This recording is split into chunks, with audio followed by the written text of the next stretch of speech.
morning, good morning, good morning. Hello out there in YouTube world. How's everybody today? Not that one. I'm gonna move my one camera a little bit here. I think. Yeah. Here we go. Upper right instead of lower right. I don't know. Does it really matter much? Just covers up my iPad a little bit more that way. I hope everybody's doing well today. I'm semi-awake thus far. Got my coffee in hand.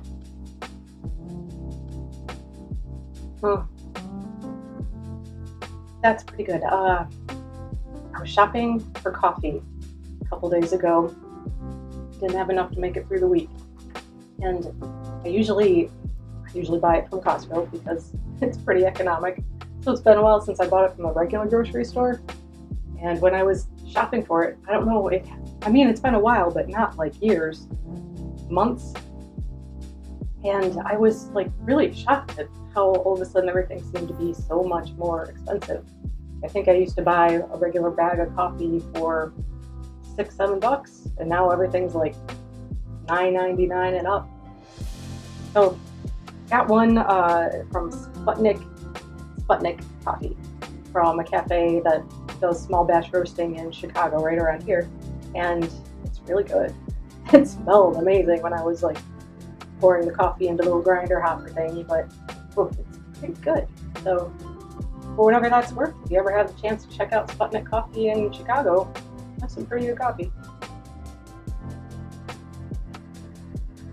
Full disclosure, I've never been to their location. I just bought the coffee. My cat is over here with me. I don't have birds on because I didn't realize how loud those were. There's mice on. And his thing is taken to, because I give him his little second monitor when he's in here, and I have him leave, chill and distracted. But now he wants to stand. My monitor, his monitor. And he wants to stand right here in front of my monitor to like watch the sign. So, yeah, my plan to keep him occupied while I work is backfiring. It's not working so well. Anyway, yeah, a little bit of cat hair on the painting. Not too bad. My studio is a huge mess, and it's a little difficult for him to get over here at the moment. Cleaned this side. Big old mess. Okay, so one thing I did do since the last stream was I put a little tiny spot here. You might see it's like a round piece of paper, and it's a really small transfer print that I set up to do. Just a little thing I printed out and cut out, used my gloss acrylic medium and adhered it to face down after I'd digitally mirrored the item because there's some text on it. I didn't want it to be backwards, which is easy to forget about. So now I just have to wash away the paper from it, and the print should be left. The ink from the laser printer should have set into the medium that's behind it. So that's going to be the first thing this morning, is just get some water on a towel. And start kind of working that away.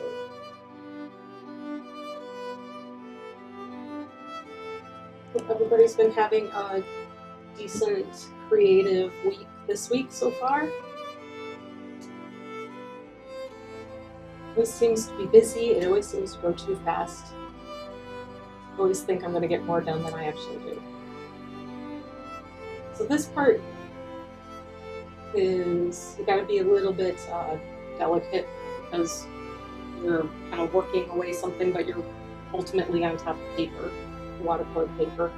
So you got to be careful where you're rubbing, that you don't go through the paper, which, oh look, I already did.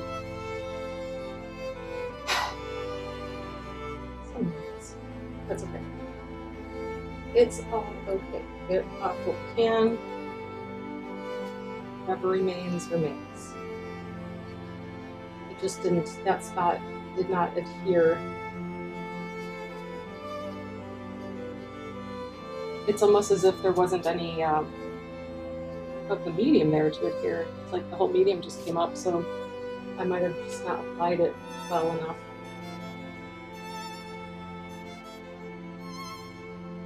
So just get up, I need paper. Doesn't have to be perfect. Nothing about anything has to be perfect. Let's see what we're left with. That's not too bad. Really not too bad.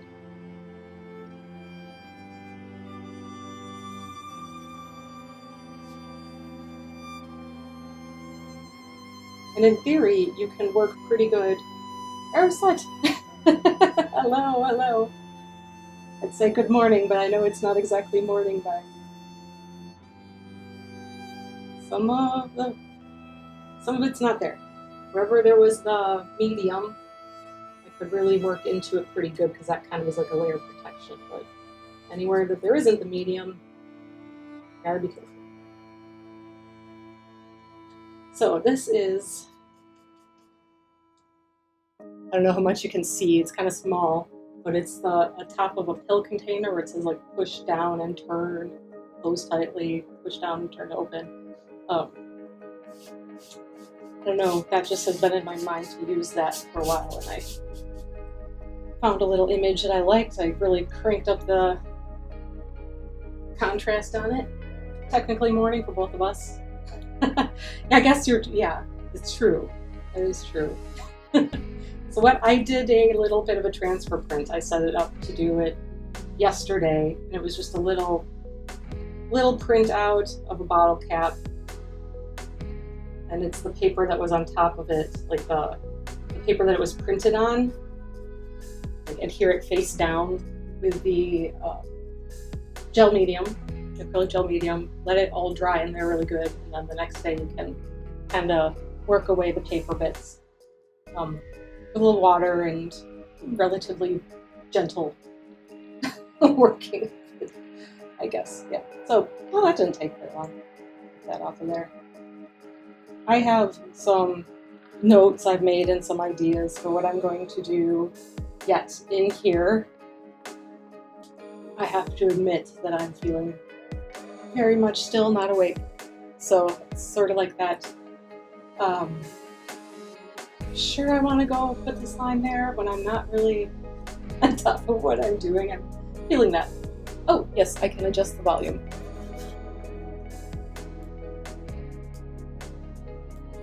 Let's see. How's that? Is that a little bit better? Or maybe I just need to get my mic a hair closer to me too. That might help. Things get shifted around in here, and as much as I try to like just leave my setup from stream to stream, things do get nudged and moved around. Actually, yesterday Watson was up here for a moment and like knocking things over onto the floor, so it's possible that the mic budged a little bit. So, yes. So, how are you? Are you having a good creative week? Are you working on anything cool right now? Caravaggio piece you mentioned before?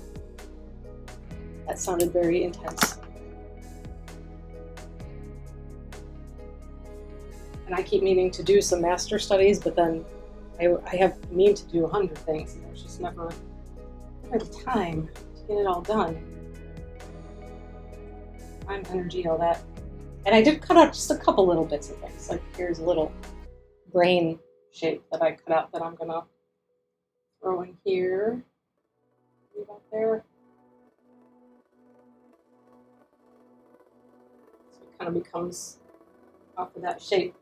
Subtle thing. You might not realize what it's meant to be. Whether you do or not doesn't really matter too much. So that's where we'll start. Okay. Where's my little paint palette? There it is. Buried under things.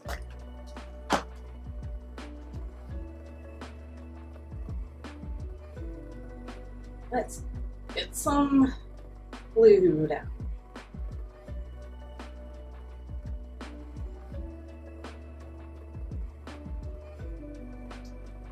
There's a lot of things that I keep thinking I'm going to go back and revisit Right now I'm practicing heads in your sketchbook. Nice. And I'm surprised you remember me mentioning Caravaggio. It's coming along. I'm currently trying to brainstorm some elements. Well, that sounds really, really cool. It sounds difficult, but it sounds really cool. Yeah, master studies is something I want to work on. I want to go back and visit a little bit more with, like, kind of push my anatomy work. And I even bought I was thinking about color. I use color a little chaotically, and I do think a lot about, things like value and focal points and all that. But I often feel like there's some things that I could do. There's always things I could be doing better. So a lot of things I'd like to mess around with and try, work on. The reason I stick like glue on small YouTube channels is because in real life I don't have many people to talk to about art and see others work. So brainstorming for me, I just make the chat disappear. Hold on. What do I do? There it is. It takes a while, I agree with you. I kind of am in the same boat. I don't have a lot of people nearby who are artists or like really work in any kind of creative field. I have a good friend that lives in a state over who's very creative, and we get together. We try to get together once a month or so, but it's always tough. But yeah, that's one of the big reasons I started doing this channel, was to kind of like have a little bit of a sense of community, small or otherwise. Like, it's exactly that. I may not know people around right where I live, but does that have to be that? That'd probably be nice, but it's hard to find and meet people. Most folks work and, like, I don't know, where do you find people? How do you make friends when you're not 12 years old, I don't even know.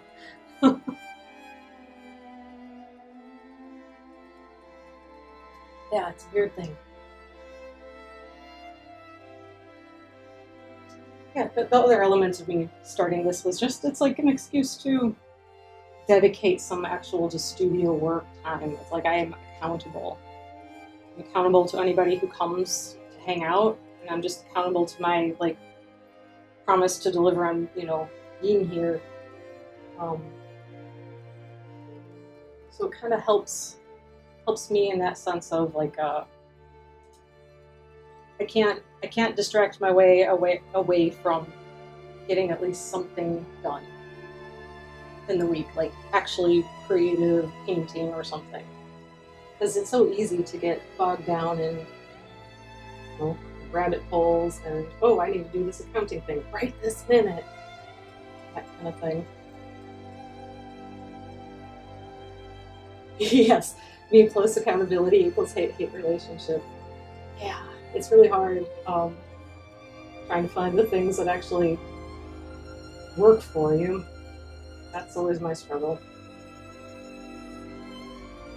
And I see, like, emails from random, like, boutiques and shops I follow this morning. I got one where it's like, new planners for the next year are out now.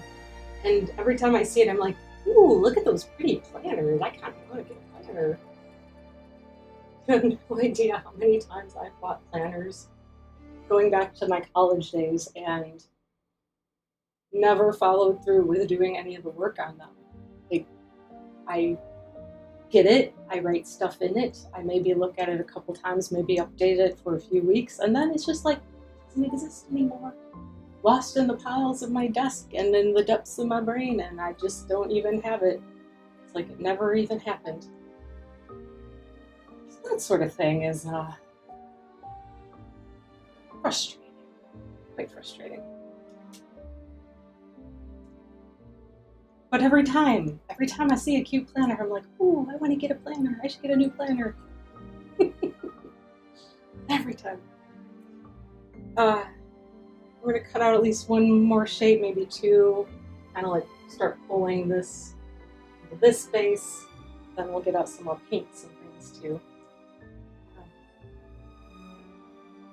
Best intentions always my problem. And then forgetting what doesn't work. The overall plan today is kind of, I want to sort of just pull things together primarily. So I want what's coming out of her mind to really like fill in and sort of start like leading into like all of this, everything around her is coming from here. That is kind of the primary goal. And then once I'm happy with that, it's kind of just tweak at that point, where it's just like, you know, fuss with some details. Do I think I need some more this here or there, or cover it up? It's kind of like the just pulling it together point, more or less. You get the planner, love?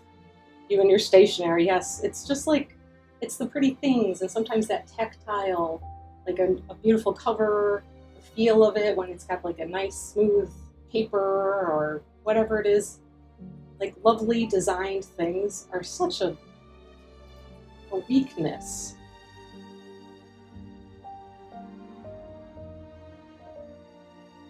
And yeah, temptation. There's a store called Paper Source around here, and I was in there looking for a gift a week ago or so, approximately. And that's kind of like the thing there. It's all like paper, and I don't know if it was maybe some spin-off of the big like scrapbooking phase or something, but it's like probably the primary thing about there is that you go there and you can buy all these like gorgeous sheets of paper for crafting, wrapping, whatever, but the whole front of the store now is all really interesting things like planners and books and sketchbooks and little creative bits in here and snarky cups with phrases on them. And it's just like a fun store to walk through and see like what the crazy things they have. And that I had that moment when I was there where it's like, oh, look at that one. Oh, look at that planner. It's almost $30. I could use a planner. It could be a tax write-off. But I know myself. And I know that I know well enough to not be spending money like that on things that I know that I'm just going to ignore that they ever existed before long.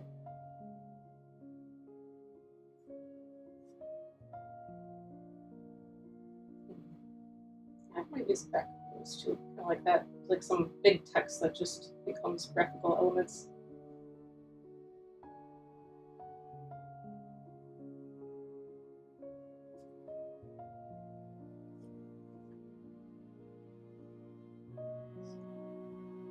Cutting paper is not my favorite part of any of the creative process, but it's not so bad. Just something to do.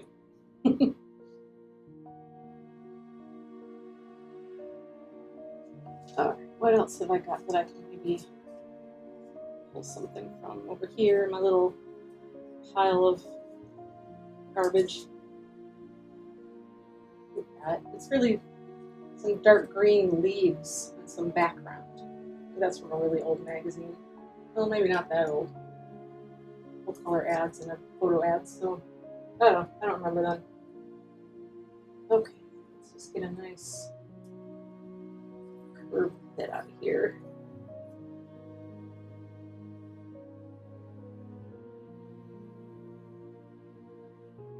Curious about, do you like listen to a lot of music or podcasts or things when you work creatively? Because I like to have music on, but I find that so often, so much of the time, I completely just almost forget to put it on. I tend to work in my studio pretty quietly most often. Even though I really like to have the groove of some music, I often end up not really paying attention to it, but I don't know. It's interesting. I always wonder what other people do. I could not listen to an audiobook or like really watch a movie if it's something I cared about seeing or was interested in remotely. Because I'm either going to get sucked into it and can't focus then on the work I want to do, or I'm really sucked into my work and I have completely like forgotten that something's on and heard none of it.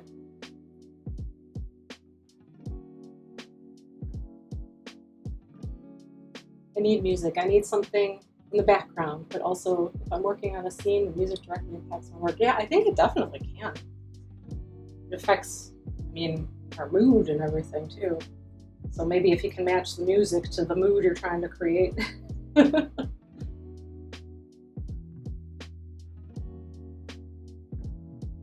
My mom is somebody who, she doesn't listen to, mostly like if she's listening to music, it's like classical music. And she always talked about how she was listening to like a piece of classical music in the car, and it was really like a good pace to it that she would find herself like speeding. It's like, maybe that's what I need in the studio to get me to be more productive. I use it like a soundtrack. Yeah, absolutely. Emotional guy. I have clocked ridiculous hours on Spotify. They should pay me, honestly, right? I have a Spotify and I use it mostly when I'm in the car, generally, because I forget to put it on. But yeah, I'm a big fan. I use it a lot. Although when I'm in the car, I'll even listen to a podcast. Then at least I can sort of pay attention to it. When I'm on a walk. Although sometimes there's just a couple of podcasts that I go back and forth with once in a while. I haven't found any that I'm like, I must listen to this. I'm really sucked into any storyline or anything. I like creative, what is it called? The host his name is Andy J. Pizza, and it's the creative, is it? Okay. I apologize. I'm going to look at my phone for just a second so that I can see what the heck. The Creative Pep Talk. That's it. Creative Pep Talk. I do like that one. I think for me it's a combo of coming from a heavily musical family and also having something about my brain where I need music. It clears my thoughts. Yeah, I can totally see that. I can absolutely appreciate that. I used to listen to a lot more music than I do at the moment. I go through these phases where I get like bored of my playlists. Does that make sense? Like music, I have some things that are playlists that are music that I've been into since I was a teenager, kind of, and then other things that are a little newer. And I'm always craving, I don't know if it's just like craving that new like dopamine hit of something new that's interesting, but I get so bored by so many things so fast. And then I could go back to it a while later and be perfectly happy. Maybe it's a mood thing, but it's interesting. The last podcast on the left, is it like stories or discussions about something in particular? Yes.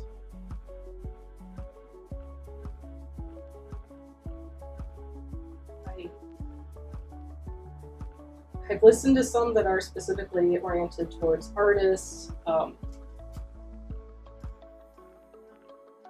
guess I mostly do that. I've tried some others and I just don't stick with them very well. Yeah, I have a lot that I follow, that I subscribe to, but it's like I have to be in some kind of a mood to want to listen to them.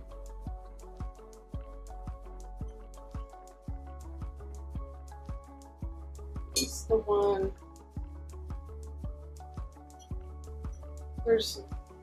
I'm just the worst. I can't remember things, but there's another artist that I like.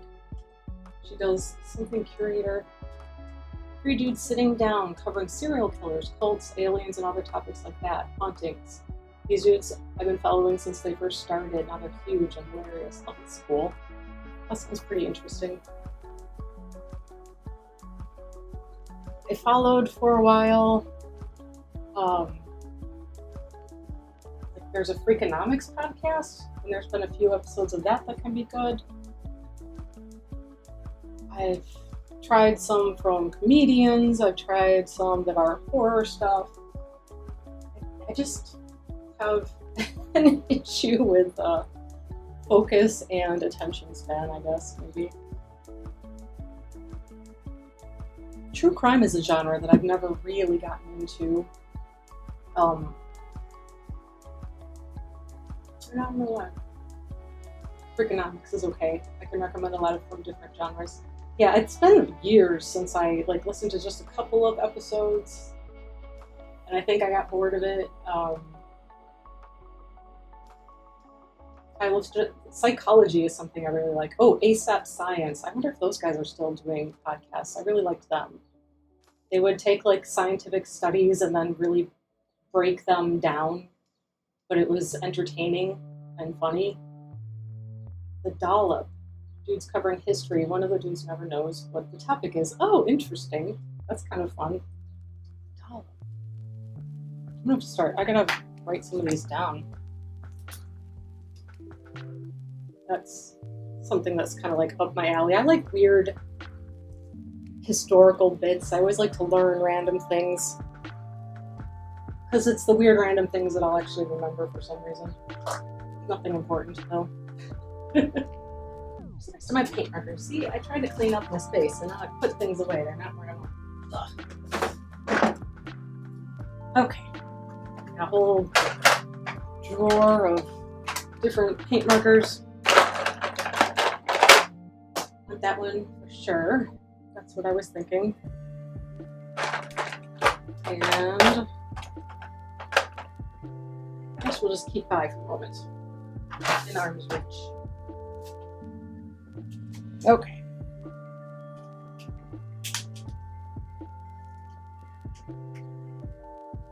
Yeah, I really like pastels. They kind of are the best.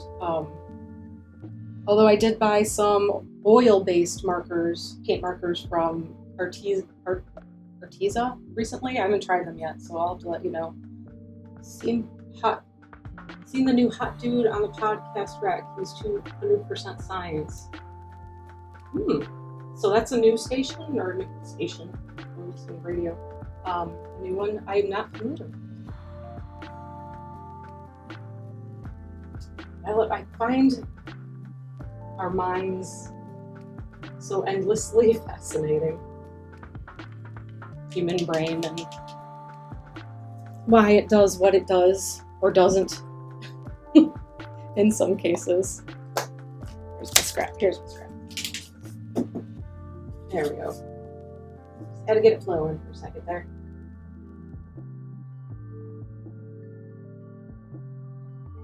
And like the other little markers that I have with the finer points, the Poscas don't ever seem to dry up, where I have to fuss around with the nibs or something like that. And they seem to last a really long time, which is great.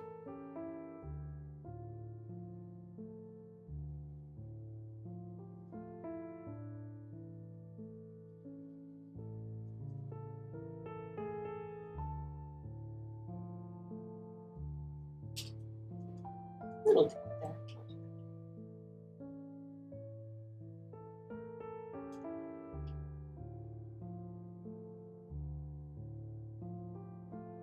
So kind of like the dotted lines on a treasure map.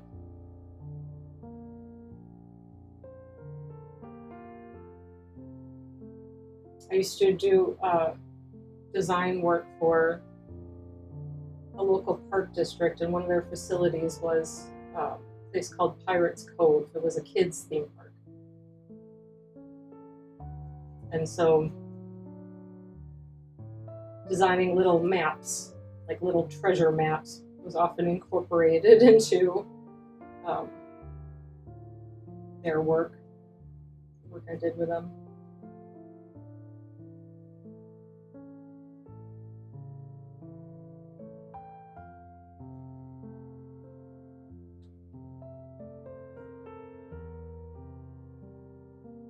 Which was kind of fun and cute. I didn't mind doing that too much.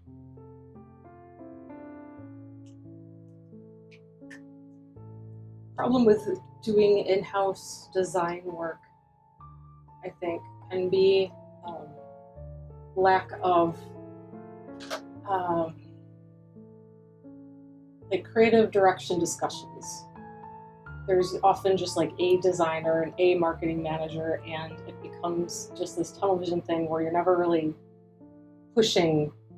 trying much.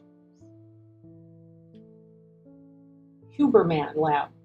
Okay, I'm writing that down also. Is the podcast name to check out, Huberman Lab. Very popular because this guy is all about the data. It's very neat. I'm excited about that. I really liked this book I read maybe 2 years ago, and I actually kind of want to revisit it. It's called The Body Keeps the Score, and it was recommended to me by a therapist, and it's kind of about like PTSD and trauma and how those things affect us physically. But part of it also goes into the entire like history of the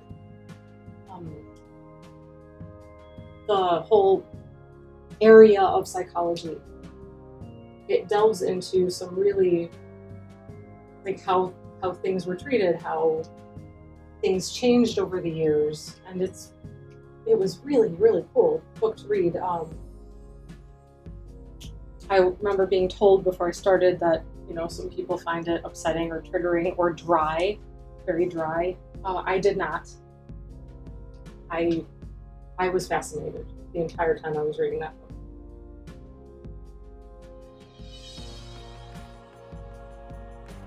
And I kind of went, okay, pretty good.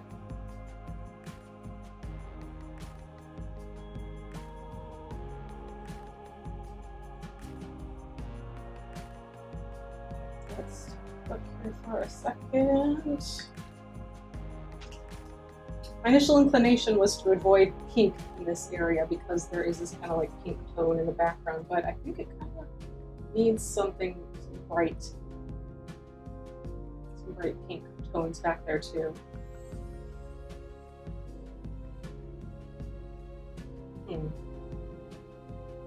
Okay, the brain's moving. Very dangerous territory, folks. My work all revolves deeply around themes of belief because my dad studied psychology. He taught me, so I love all this stuff. That's awesome. That's really cool. But we get to absorb from our parents all the good things. It's really cool. I'd love to link you to a phenomenal talk I saw between 5 scientists around neuroscience and religion. Ooh. I'm very curious about that. Absolutely. Send the link. I don't know if you want to put it in the comments under the video. If that's, I don't know how it works when I'm actually streaming or whatever. That sounds super cool. I would love to check that out.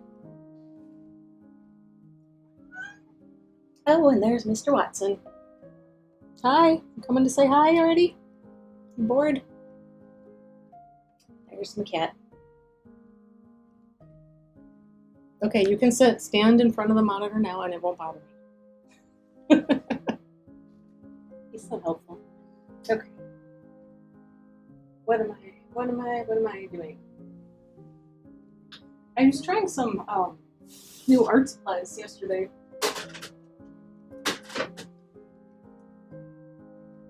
Based on I went on this little kick recently where I've been like getting some new.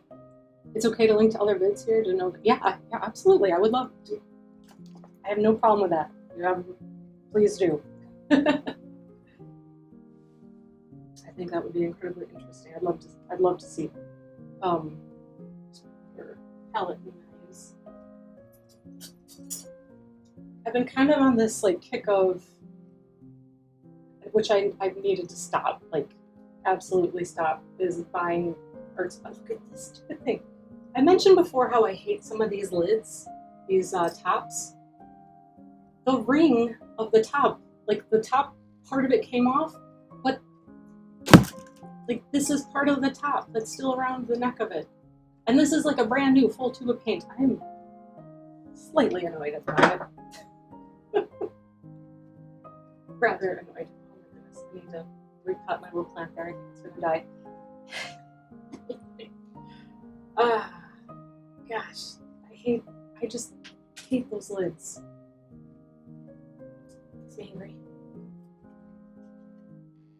Alright, got the palette knife. This time, instead of gesso, I just got some paint.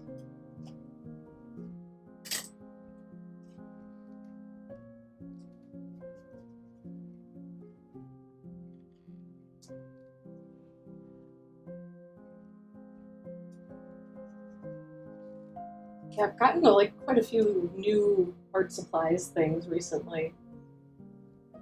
Different scientists, one neuroscientist and an anthropologist, etc. That sounds so cool. I'm excited to check it out. But yeah, speaking of psychology, my therapist was like, I was talking about how I keep like taking on new things to try and learn. She's like, that could be, a way of avoiding the things that are overwhelming. When you're overwhelmed, your brain's kind of looking for, your mind's like looking for distractions from the overwhelm, which in turn just makes you more overwhelmed. So, win-win. I don't know how to close this tube of paint now. I guess I'll just set this on there. Sort of. Just seriously. Seriously, why? It's okay. It's fine. Everything's fine. Yeah. So yesterday I actually tried some of my new paints, but I did a thing where instead of just trying the new paints on a surface I was familiar with, I'm like, well, so let's try this new surface I picked up. So it was kind of a weird, it ended up being kind of cool, and I did videotape it, but just, it doesn't give you a good concept of what's what, like how much of something reacting or behaving a certain way was because of the paint and how much was because of this different surface. So I'm probably going to have to continue to do some more experimenting.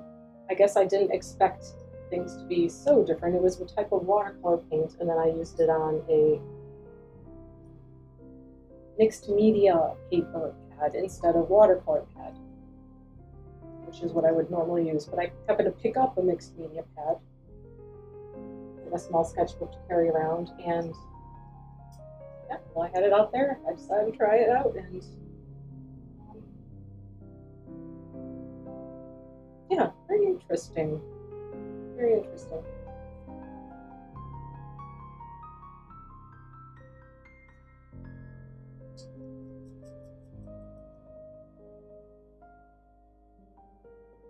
I still have gouache that I've had for now a few weeks, and I'm like, keep meaning to try that, but there's always something else to do and get done. Welcome to life, Lynell.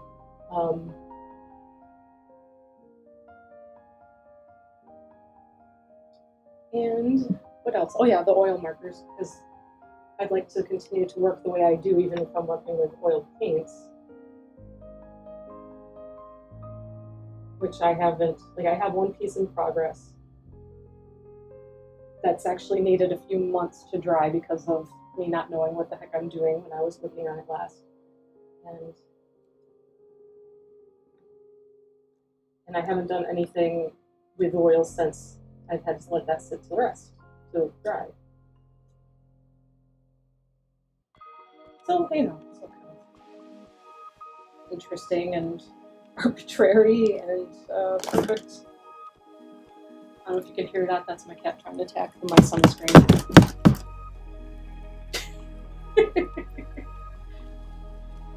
Looking forward to seeing how the oil markers work. I think they'd be a perfect medium for me right now. Oh yeah, that could be pretty interesting. Yeah, I haven't even taken them out of the plastic wrapper yet. still in the box here. And around 4th of July, Arteza had a really good coupon code, so I got these in the, what do you call it, and the gouache. It was like buy one, get one thing half off. But they weren't terribly, like, Arteza is not a super expensive brand. I don't have a ton of their stuff. I don't know how, like, it's really terribly professional quality. They might have a few different variations of the quality, but I think it's a good place to start with when you're like trying out things, because it's not super expensive. And I don't think it's garbage at all, their quality, but I don't know how truly, like, I don't know, professional level they are or not. If that makes sense. Like their color fastness and that kind of thing. I'm not sure where that falls in everything.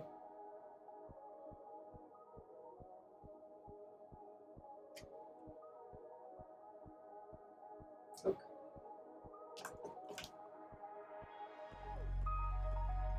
Let's see, where to put what?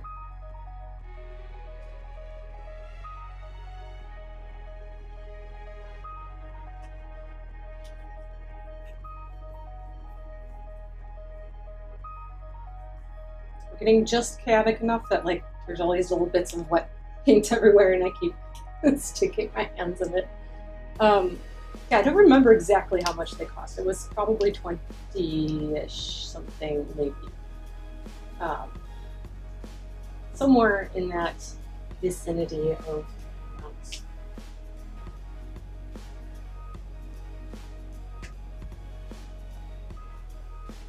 I'm all about that beginner art shit, both for my pocket, but seriously, no use investing in stuff when you're still learning. Yeah, I mean, absolutely. I painted with watercolor for over a year before I invested in a slightly more professional palette. Like, you want to know that you're actually going to use the thing. Yeah, and then you're not scared to actually use them. Absolutely. Mary Beth, hello, good morning. How are you today?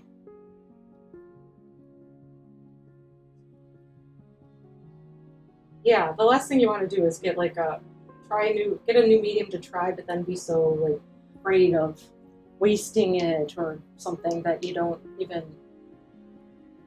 like really dig into it.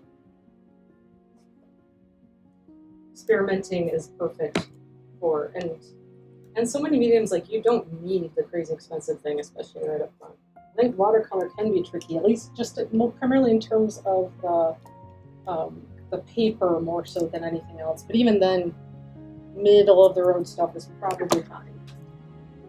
Mass quantities of coffee, I am so with you. Speaking of.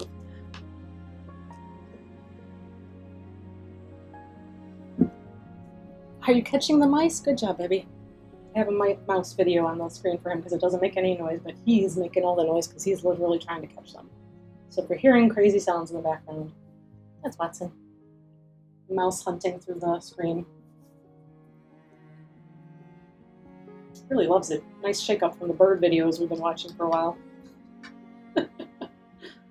All right, my coffee refill.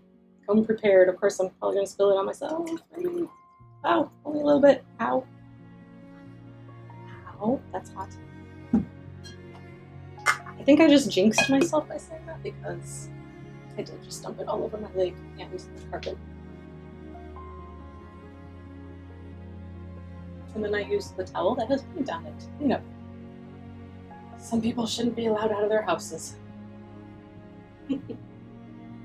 Got cheap-ass alcohol markers off Amazon that advertised as extra ink. Got them and they're heavy when they ink, and I sort of love it. It looks like half heavy watercolor, not all cheap and bad. That's totally true. And honestly, there's something about, like, if you learn to be really good at something with a cheaper quality material, when you eventually, if you do eventually like go up in level, to get a clean rag out here. In level of quality of materials, then it's like, then it's going to be so easy and you'll be able to like push it even so much further. I think that there's something to be said for figuring out how to make things work with what you're working with. That's how I've done most of my life. I remember in college getting yelled at by instructors for using cheap materials. I used to paint on illustration board. I used that a lot for my projects because it was far cheaper than canvases. And I would buy like the single plied one, so it would curve while you were painting it.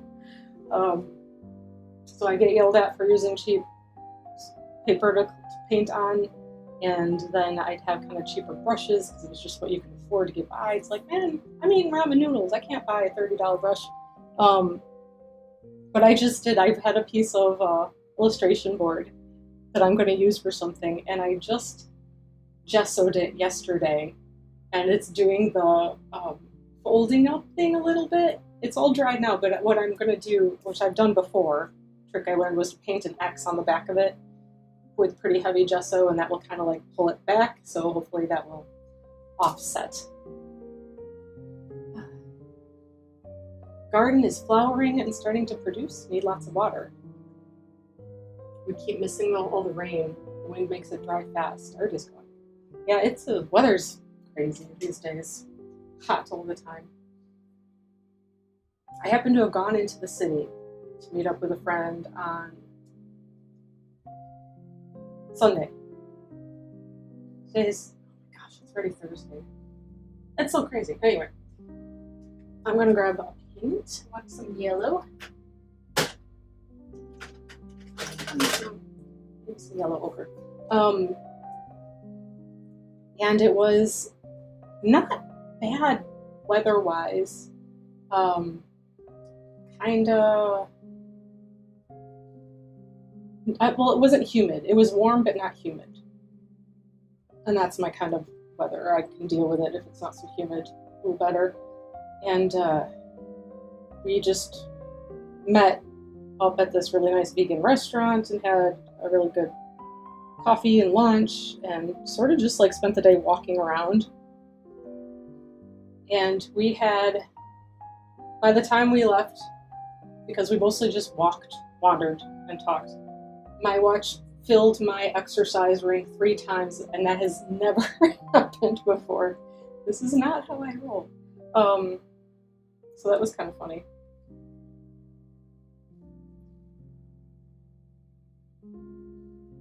And I was very, very tired the next day, and of course got a migraine because probably got dehydrated, and my body's like, anytime you do something different, I'm going to destroy you.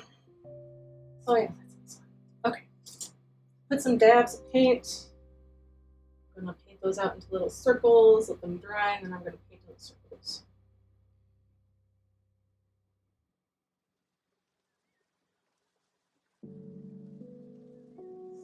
Oh, here we go.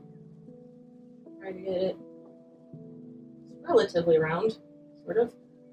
It's a little roundish.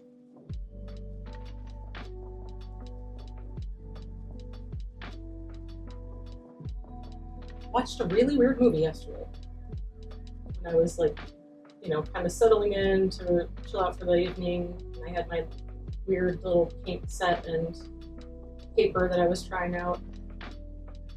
And through our internet provider, we got currently 2, as long as we keep that internet provider, 2 free years of Peacock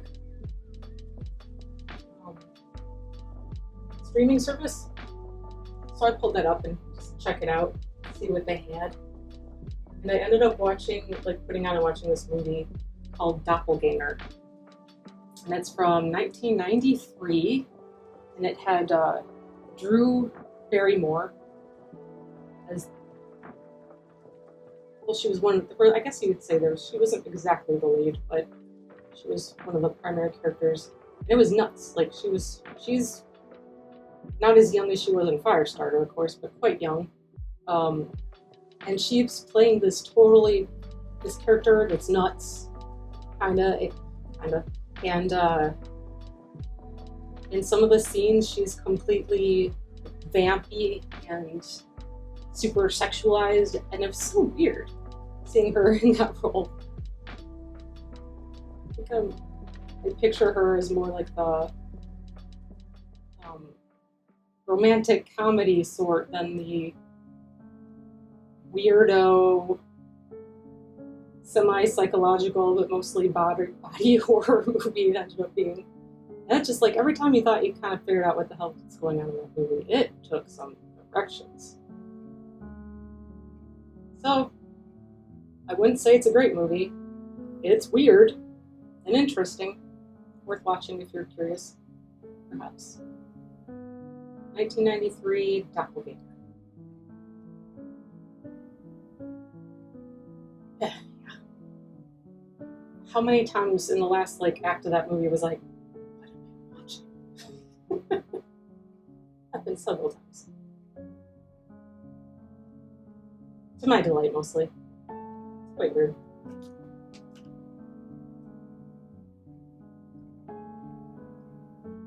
A little too much paint in this surface, so I'll lift some of this up and go put another dot somewhere else. Right up here.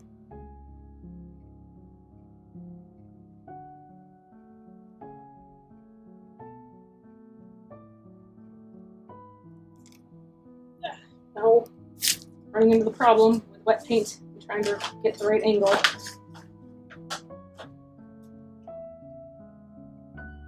Might be kind of a problem with working flat. I could set this up on my easel.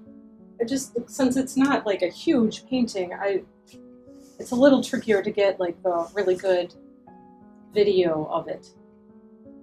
Anyone keeping up with the news on the writer's strike, actor strike? I've been seeing what's been happening there. I hear that there's somebody else possibly going on strike following this. Did I read or see something? I don't recall exactly now. We do watch BBC World News Station, and they talk on that a bit. They follow along. Yeah, but the one thing that was in the last contract that was presented to them about extras getting $200 for AI to be able to use their likeness in perpetuity. It's insane. Who would agree to that?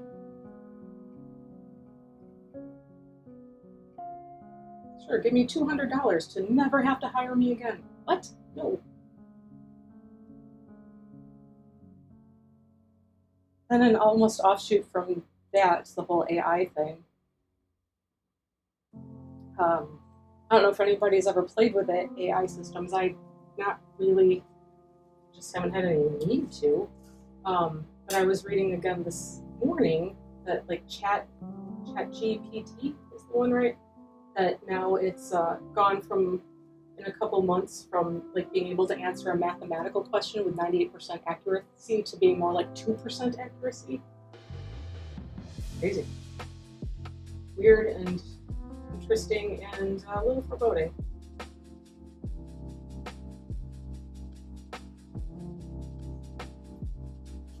There's now two parties standing for the strike, one being the writers, but can't remember who has recently come to stand with them. Yeah, I thought there was something else too.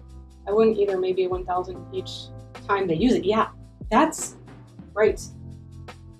For per usage and a reasonable amount. Because they're basically getting around having to hire somebody, having to hire people.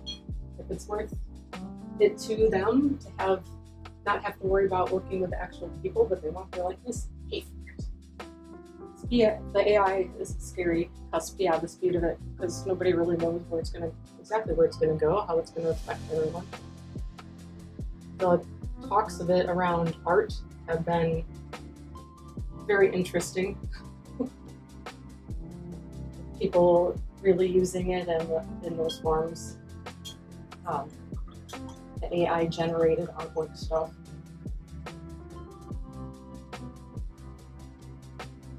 Yeah, plenty of feelings about that.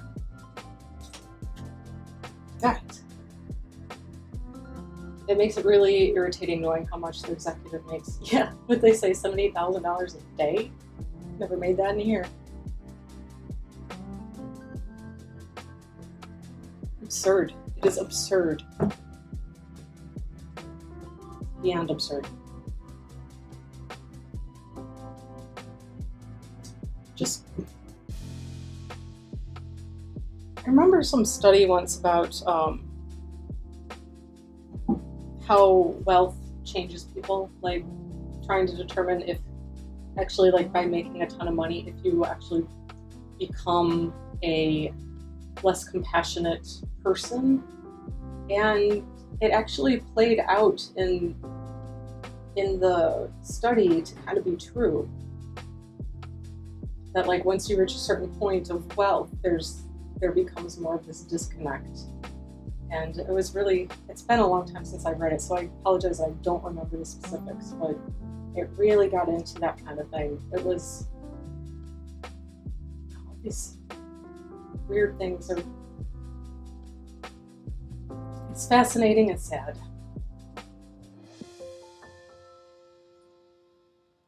Because inherently, at least in our system here, wealth gives you a ridiculous amount of power. And the more wealth you have, which equals the more power you have, then the worse of a person you are. What does that bode for us? Anyway, doom and gloom. But we don't need to full on go that way, I guess. Eric said I have a further theory on that. Let us have it. Let's go down the rabbit hole. I'm here for it.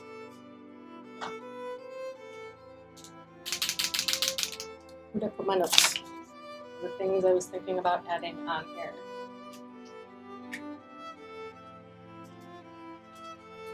See all the corners? Yeah. I've been fussing around with trying to get the white balance right. I think that the camera on me, the webcam, is pretty good, but I find that the camera, my nice DSLR that is on my artwork, is leaning a little, just a hair not cool enough, like it's too warm. So I'm gonna have to fuss with that some more. Doesn't matter your past experience, anyone that crosses into the other side of success, financial, physical, mental, is a brief countdown before they, on a skin level, before they forget on the skin level what it was like. Yeah, it seems like the study that I read definitely supports that. Yeah, it look warmer.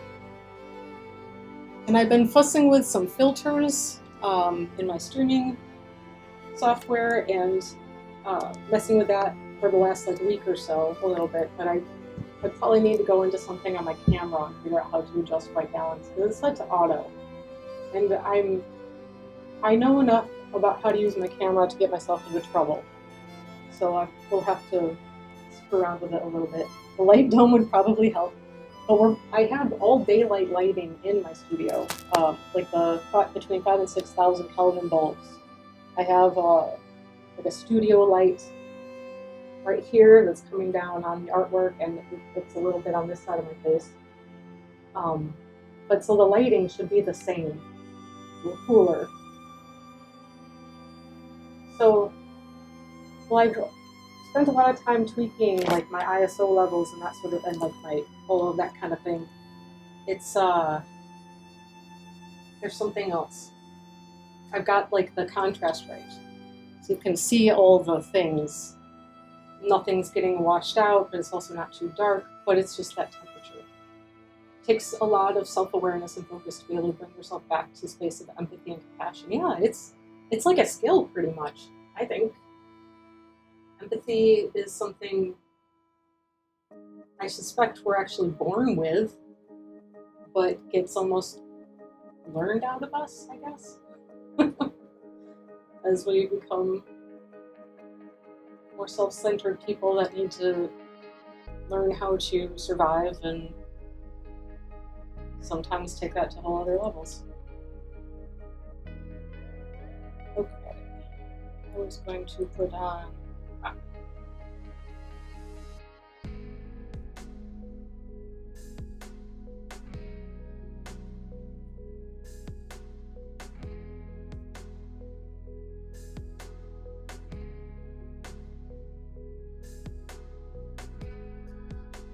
just adding some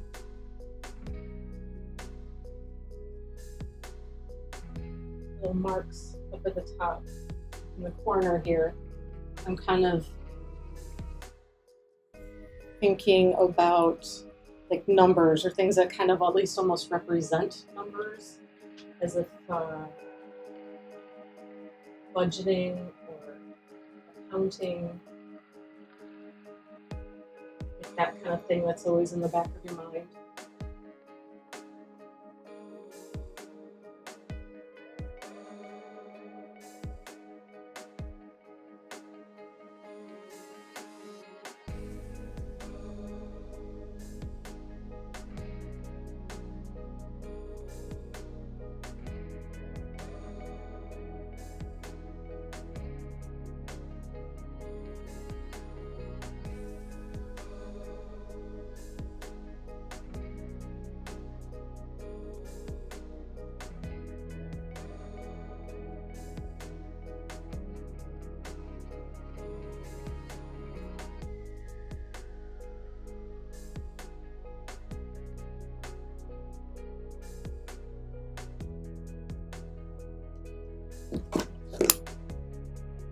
My cat trying to attack the mice again. I really love it when there's he's watching the mice on the screen. He's like reaching behind the screen to try to figure out how to get to them. It's the cutest thing.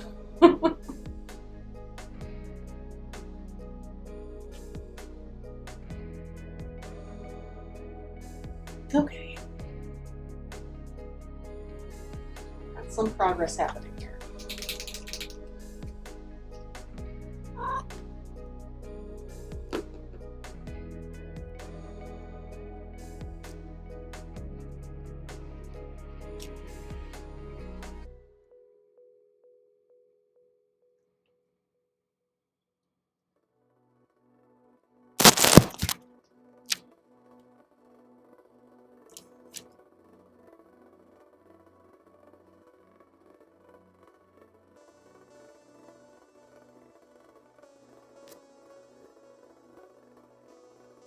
Yeah, I perplexed by the white balance.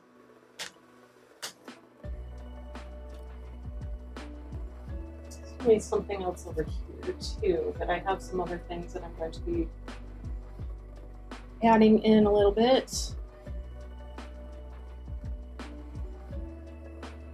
Okay. Where are we here?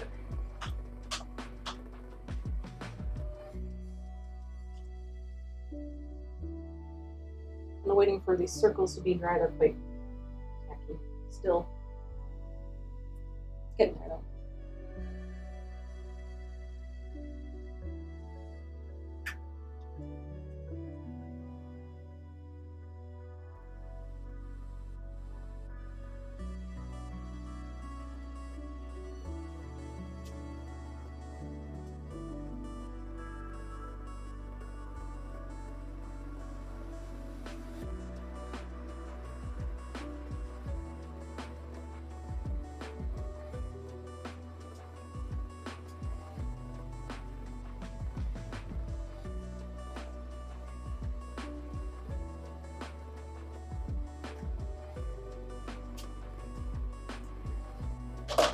Well, I'm waiting for some of that paint to dry.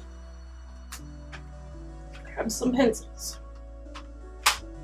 which it looks like I'm going to need to spend some time doing some sharpening on these guys pretty soon. But that's pretty nice.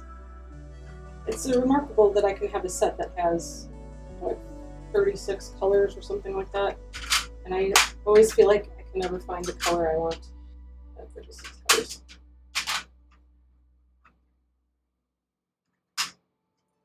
Which, of course, you know, if I'm doing renderings and you blend and whatever, but tends to not exactly be the way that I'm working.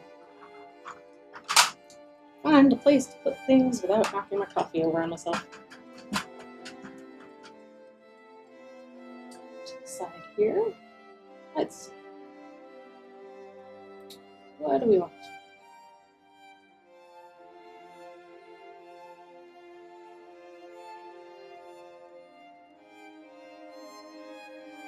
Plague of the artist, never enough shades. That's so true.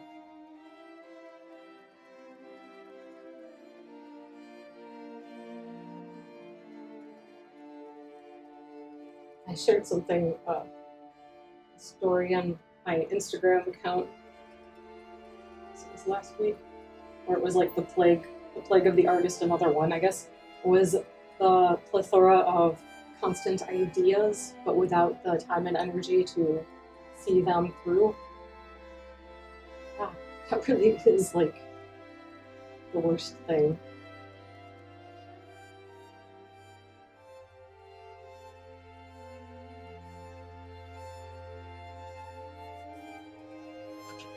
The most frustrating of things.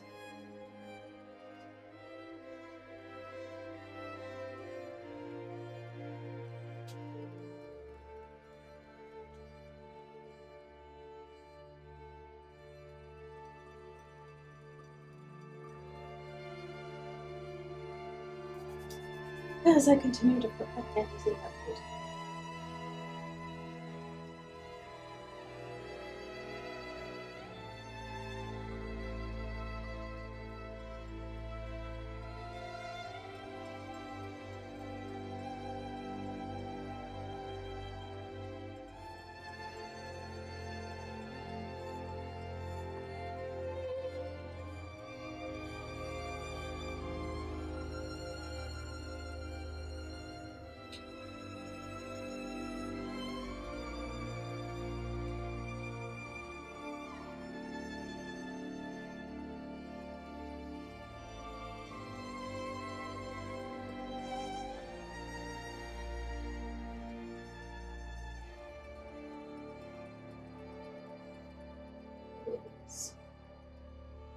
Never enough time, never enough energy. I think that I really do feel like that is like one of the things that is the most so frustrating to me. That's me. So many ideas, not enough time and skill, probably confidence that overwhelms, then paralyzes me. Yeah, learning techniques to help that. Yeah, and that paralysis is just the worst thing when that comes too. I think that is like where you mentioned like the not thinking of enough skill to pull something off is really, that is something that I struggled with a lot, and I didn't realize it at the time, but it's like it's a form of perfectionism. That like if it's not going to be good, I can't do this. But you can always try, because you will learn things when you do it. Even as they say about failure isn't really failure, it's just proof that you actually did something. And it's always just an opportunity to adjust from what you did the first time and go again, see what happens.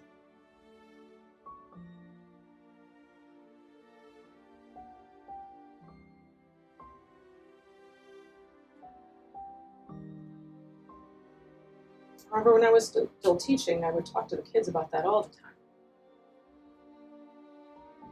I can't do that thing, it's going to be too hard. Well, what's the worst that's going to happen if you try?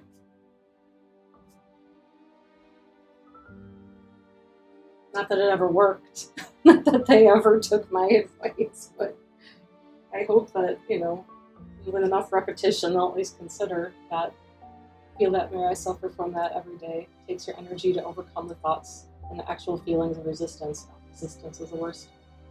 Yep, fear of failure. Have to remind myself to just do it and do it. I've tried so many different techniques. Some stick sometimes. It's a weird pot, and I never know what will work. Yeah. That's the truth. You really just don't ever know what's going to actually do it, or what's going to feed something else, or maybe doing the thing won't work, but gives you a different idea about something else. And then who do we have to impress anyway? Like I do, and I have enough failures here on the stream for everybody to see, but there's a lot more that even don't happen on here. And that's really the way, if you're just doing it in your own studio space, in your own home, in your own room, and it's just you and yourself just taking some time to experiment, nobody will know if it doesn't work out. Just you, and then you just, throw that thing in the trash. There's no evidence if it's that bad. Or you just so over it, or whatever. It's fine.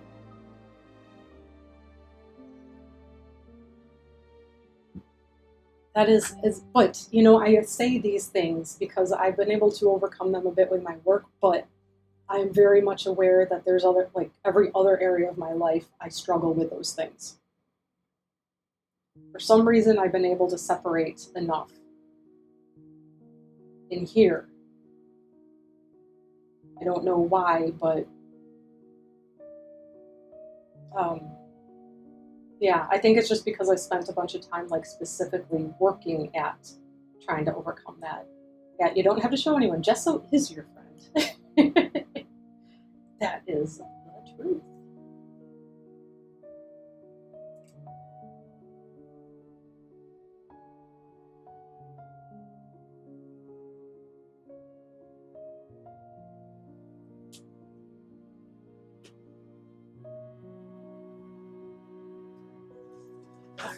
What else we got? What else we got?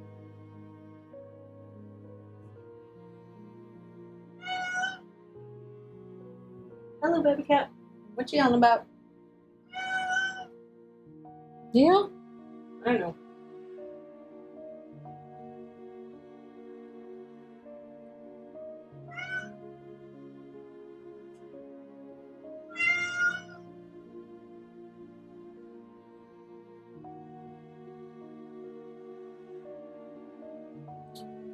It's still an hour before lunchtime. You'll be fine. You'll be fine.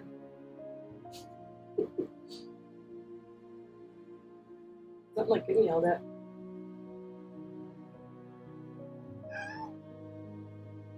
Oh, you're okay. You're not gonna starve. I didn't forget.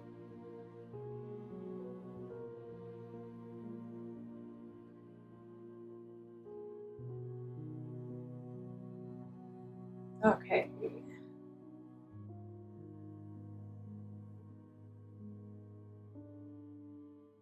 Sorry, every now and again, I gotta think for a second, and then I go quiet.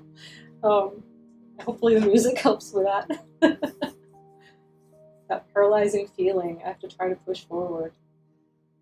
Yeah, I think it has a lot to do with expectations.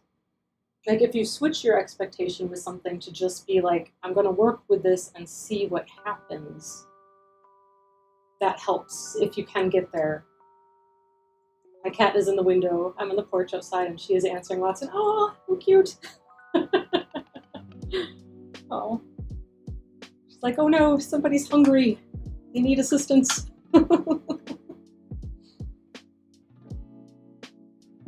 That's so funny.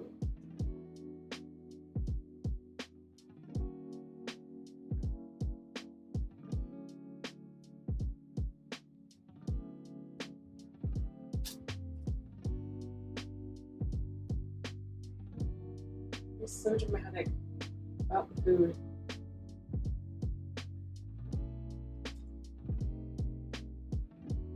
There's a comic artist that I really love that does like little web comic stuff, Hannah Halim, and when she does these things, often with her cats are involved, and she's hungry also. They're just in chorus. Which is the song of the cat to be fed. Yeah, she does this. Sometimes she gives her cats these like funny Victorian voices. It's something like feed us mother, for we are, weak and starving, and then the other cats say, mother cares not for us, and I'm not doing it justice. It is funny and adorable. I bought a set of her little things of the cats, the Victorian cats, to hang up, and I have not gotten it hung up. It's so funny, and it's so true. I've been learning all about comics the past 2 weeks. Nice. That's really good. I mean, it's storytelling, right? It's excellent form of visual storytelling to learn from comics. Very weird. I've never really been a comic person. I'm 240% not a superhero person. Yeah, I've never been a superhero person. I did have. I never was big into comics just because it's like a follow-through thing again.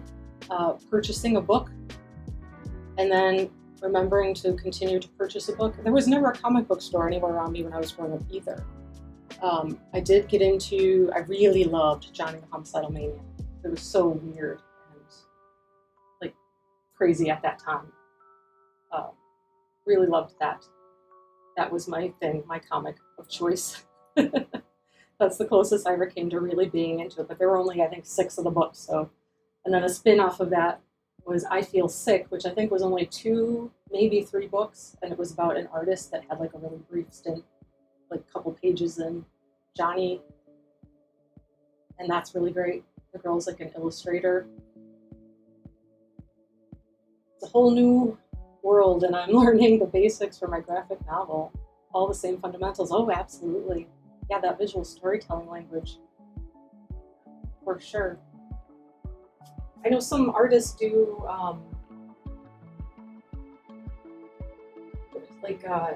the way that I think about trying to do master studies. They'll do that with cinema, like almost like in a story, like a reverse storyboarding, where a scene from like a really incredible film that's staged so perfectly, and the color and the lighting and everything, and then painting those, and that's kind of a cool thing. Really interesting. Done Mouse, love Tintin, and I've done Preacher. But yes, please, any suggestions? I really like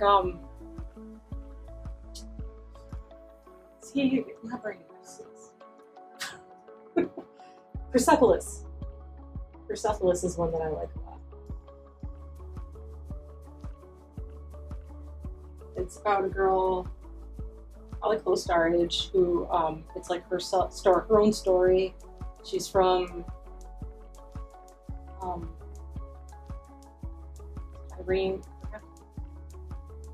Iran during the Arab Spring, and how that affected growing up there as a teenager. And then being sent away to be away from it for a while, and just everything changes. It's really good. I'm a superhero person, love the Marvel movies. More than the comic books. I wanted to be a special effects animator. It didn't work that way for me. Oh, that was pretty interesting. I sometimes what we think we're going to do ends up being so different than what we actually do, but that's pretty cool. What stops you? A lot of people have said that it's a movie, but a one-man band of cinema knowledge. You're the writer, cinematographer, editor, actor. Yeah, you're doing it all. You're doing your own art. When I was in high school, I also loved The Crow, of course, because, angsty teen. And there's something else. I like the Sandman. I buy the books instead of the individual comics. I never had the complete set, but I always loved the combination of the storytelling and the characters and the artwork. I really always loved the artist Dave McKean, and he did especially covers for a lot of Neil Gaiman's work. He did covers. He did some of the children's book art for, like, The Day I Sold My Dad for Two Goldfish, The Wolves on the Walls, those types of books. And he also did like album cover artwork for bands that I really loved at the time, like Frontline Assembly and such. And it was early days of graphic digital art, and he made these incredible compositions that were had so much depth and so much going on, and such an interesting style. Sandman, yes, that's one you've read. Not Preacher, that show, how much I know, remember. I was always curious. I've always heard really good things about Preacher. I think when that show was on, I watched the first episode, but that was all that I had seen of it, was that one, and I forget about things existing. Yeah. I have to admit, enjoy the Sandman show that Netflix put out. Was it Netflix? I think so. I don't know.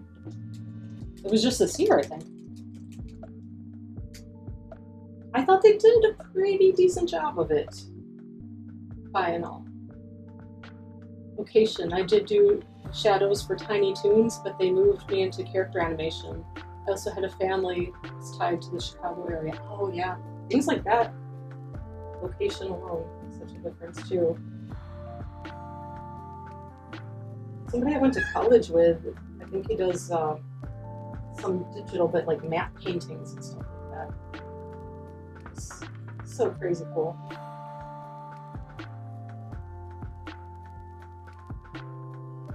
He was somebody that was in my major, in my class, that was sort of like always a few steps beyond where everyone else was in talent and abilities.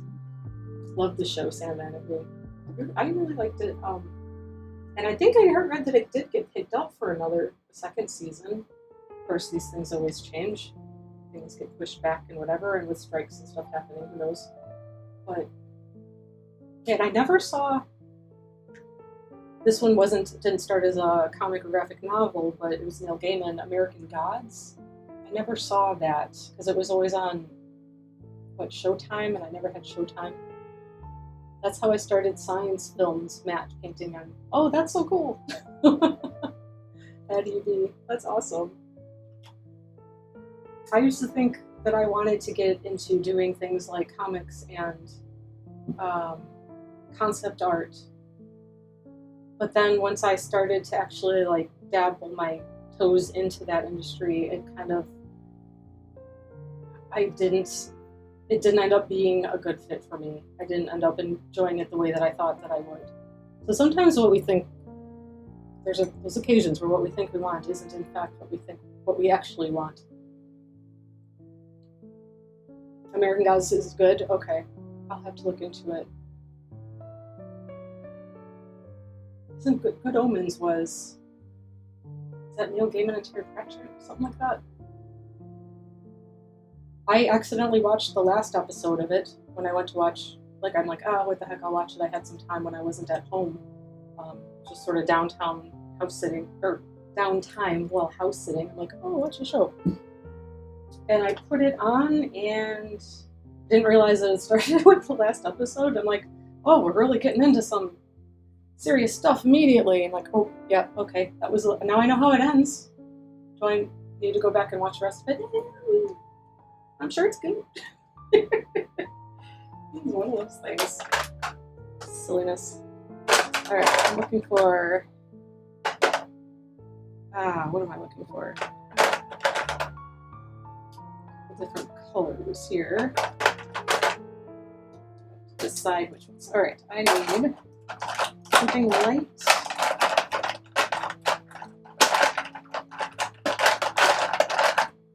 There we go. Yeah, I kind of wanted a smaller version of this one. Finer point for the smaller circles. And I have a small purple. That might work.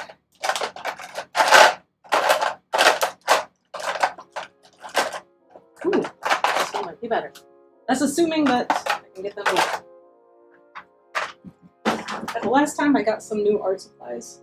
It's hilarious, just like, the romance between Michael Sheen and David is so good. Yeah, even just watching that last episode, I could kind of catch that was a really great dynamic. It's hilarious, just like the book. I'd recommend that over American Gods any day. American Gods went off the rails in season 2. Go figure. Industry is better now. It was very long hours, low pay at the beginning, and a lot of it was expected. 100 feet of footage a week. Whew, lots of burnout, I can imagine. So you hear about when people talk about how things are in animation houses or effects or like video games, well, especially for women in the video game industry. It seems like there's always still room to go and improvement.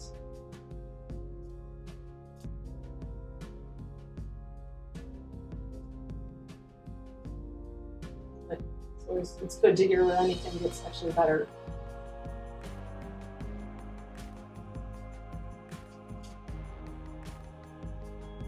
Usually a top-down situation, but I'm not on top of what's going on with it now, but when I was a little bit more familiar some time ago, kind of paying attention to what was happening with the video game industry, and that the people at the top seemed to be kind of in denial that there was any sort of a problem, and they refused to acknowledge. So gee, I wonder where the problem's coming from in that case. Shocking that there's an issue then.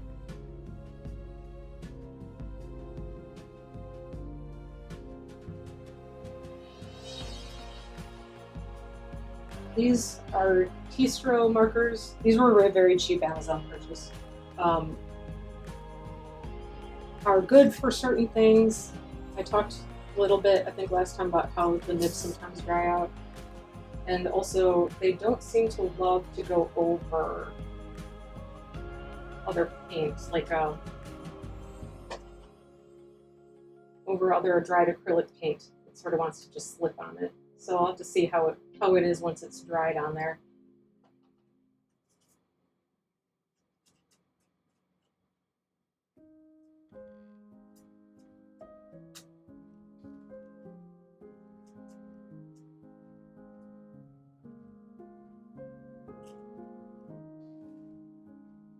No, absolutely. It's like a factory line. It sounds so miserable. And that's just not the way you can work creative people. It's just, like, if you want the best output from creative minds, you gotta allow it to happen.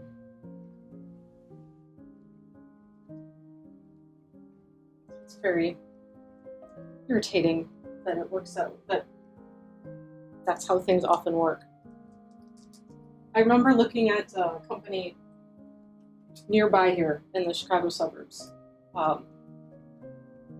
And I was looking at, it was actually like a graphic design thing, but they worked on commercials for major brands and things like that. And I thought it would be really interesting, like a switch from what I'd been doing as an in-house designer to more of a design house that was hired by other people to create things with a huge amounts of designers and people that were specialized in the area.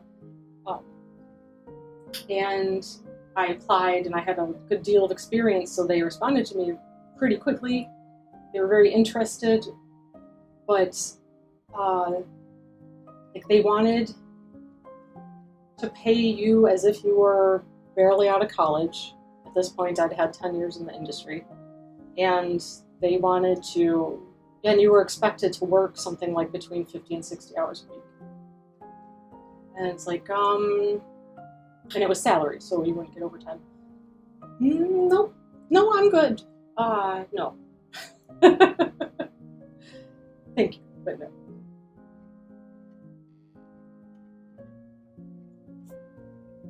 So, yeah.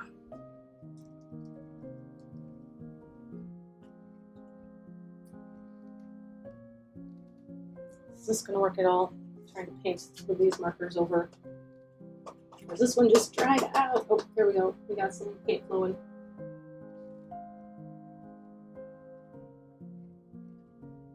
We'll see if it stays put.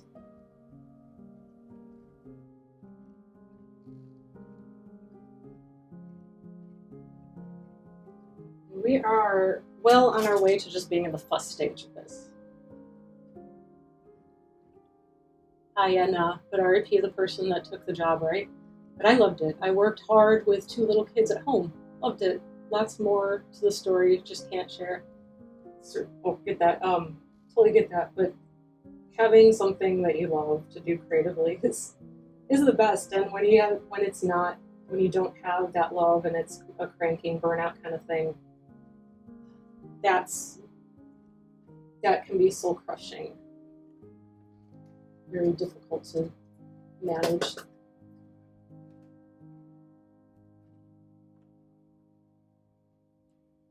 And that's kind of where I had ended up being.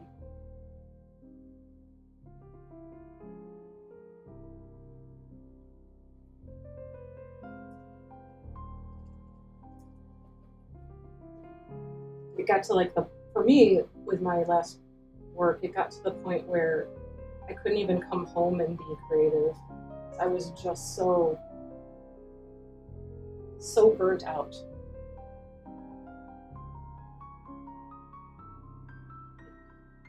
It started affecting my health and that level of stress, and just kind of, it's like a combination of anxiety with a big dose of depression. It just kind of steals your desire to do anything.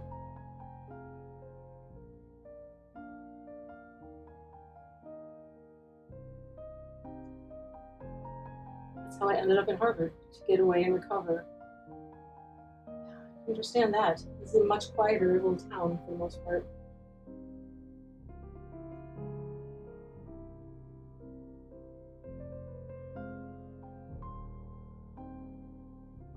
I used to always think I wanted to live in a city. I mean, I did when I was in college. Milwaukee was sort of manageable size city, not super huge.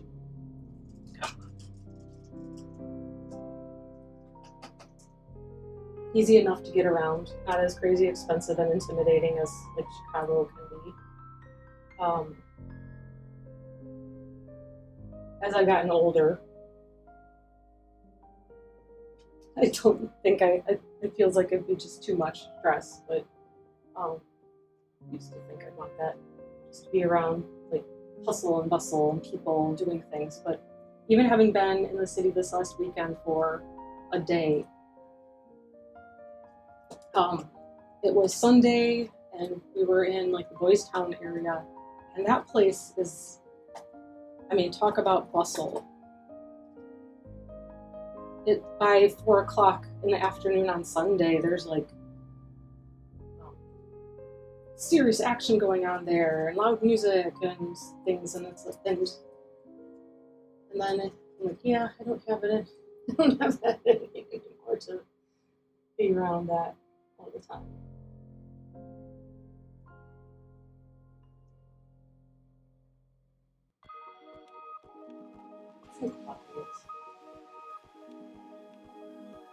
I like to visit Chicago, Madison, Milwaukee. I might be able to live in Milwaukee. I like Milwaukee. It's changed a lot since I was up there, I think. The school I went to certainly did. I don't even think they offer the major that I had anymore.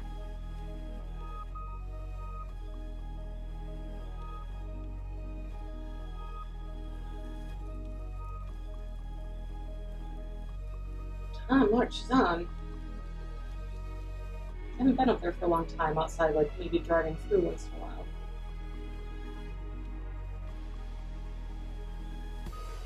But their art museum is pretty nice. With the big Calatrava. It's part of the building. It's a huge artistic sail, architectural sail that can open or close. It's really cool.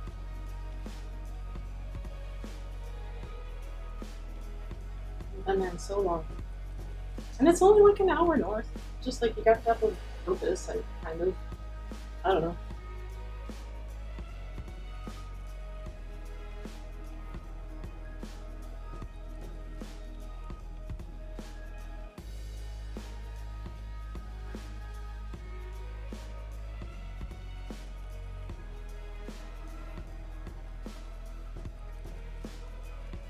We're going to see shows at the rave. The place was could be a little gross.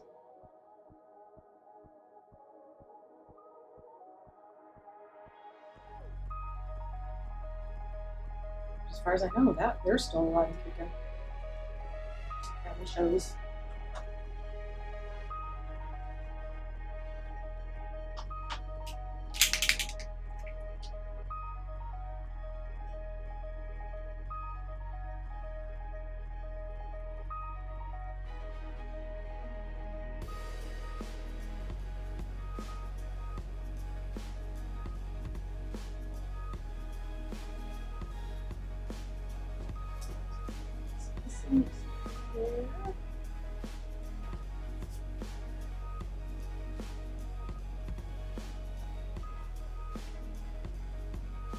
Okay, getting really close to being where I kind of want to be with this piece. This is an extreme amount of chaos, which is sort of what I'm going for. And I'll probably bring back a little bit of gesso in some of this area, but not too much. I think I can still add some more in here, but it's getting really close to being done.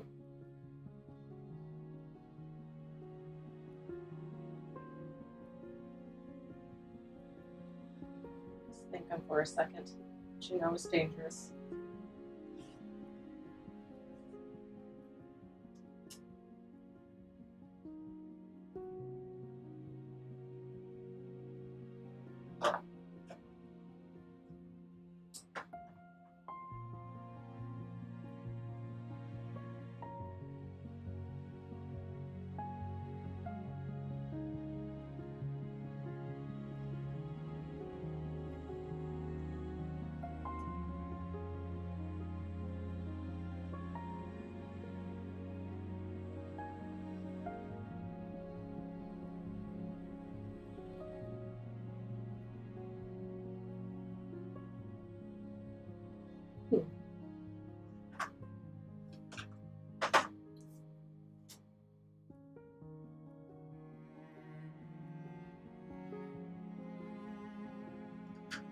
The one thing that gets me with this set is the lack of a decent pink. Like, this is all my reds and warm tones, and this is the only pink that I've gotten here. These are all very like orange tones here, 2 reds, a few purples. Just this one pink, and it's not the one that I want.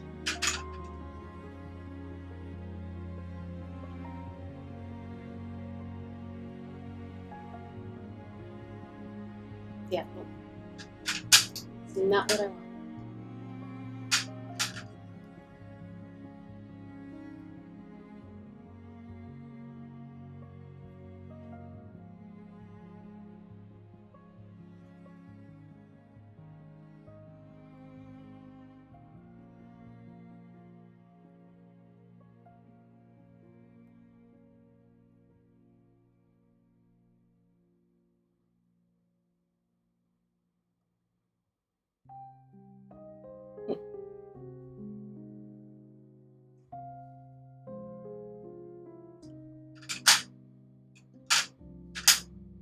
Here's one that needs to be sharpened very desperately.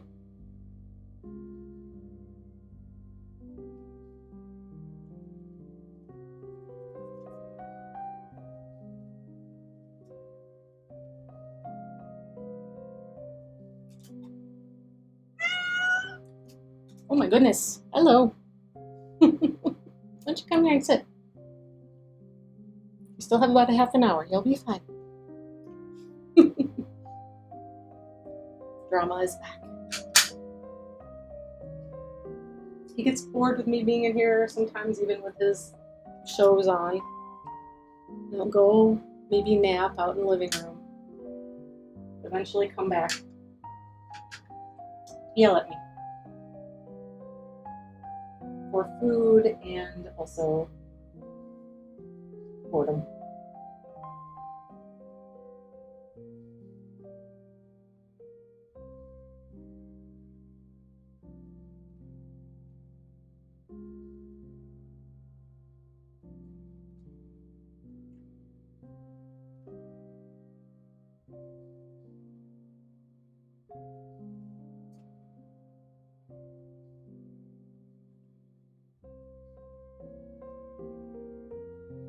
Okay.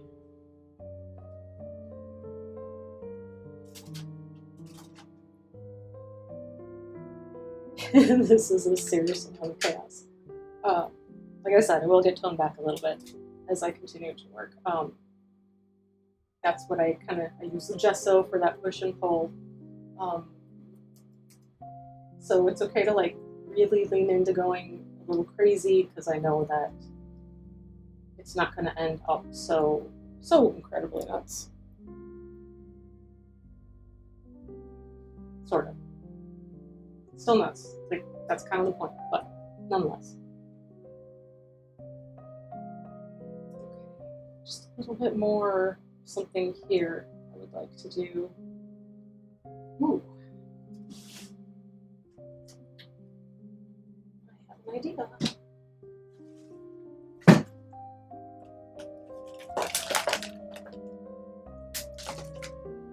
I have some dye spray. Don't make a massive mess. I'm going to put something here to protect my space before I spray. That general direction. Something like this. Okay, here we go.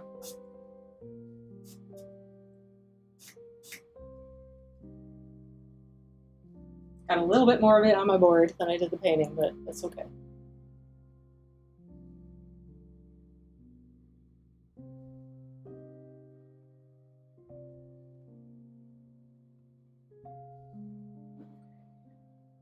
Want to have any more anywhere else? I think so. Then once that dries, I'll go over it with a little bit brighter color also. I like using a little bit of that spray. What I like about it is that it has a hair of transparency to it, which of course I could, use transparency with about any of my mediums. With some gloss medium or anything like that, or just outside of can't do it very well with my collage elements, but yeah, I like the combination of some things being transparent and some things being a little stronger. Speaking of transparent, I'm going to go into Kenosha tomorrow to check out the exhibit at their museum that is the Transparent Watercolor Society exhibit they do every year. So that'll be kind of fun to check out. See what other people are doing with watercolor. That will hopefully be inspiring and give me some ideas and see. I love to see how different people do such incredibly different things. One medium can be so drastically different for virtually any of them. It's super interesting to me, exciting.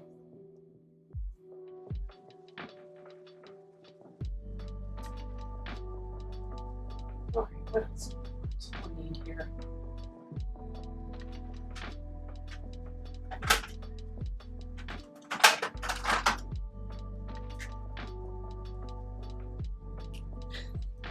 Sticking my arm in the wet paint again. Yeah. Yeah, I always need a good scrub down after working in the studio. Never fails.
it's kind of funny because it's like when I look at this as it is now, it's like gone too far, it's too much.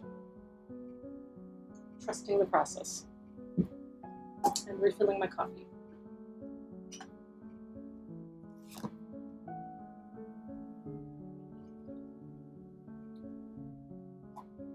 The slowing down element of things can be just that I need something to dry before I can go any further with it. This is virtually dry already.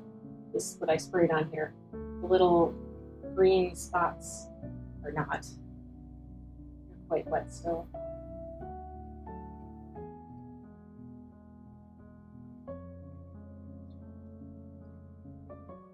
All right. Let's make things difficult on myself.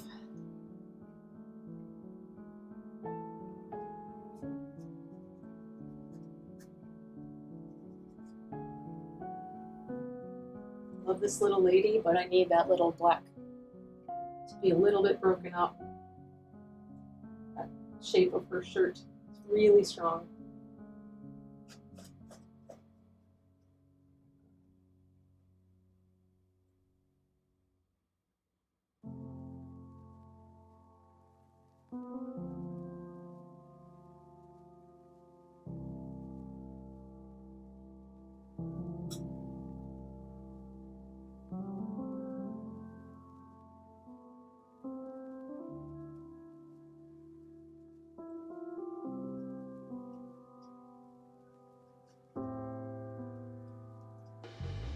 Right.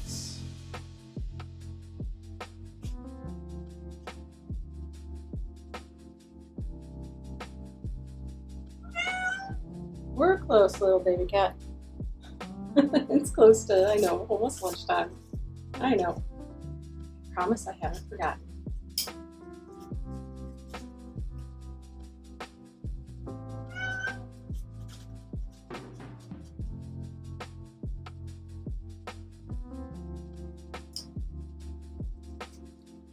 All right. So despite the fact that some areas that I want to work back into haven't dried yet, I thought this would probably be my last kind of layer that I would do. I'm kind of just going back in ahead and adding some of this in spots.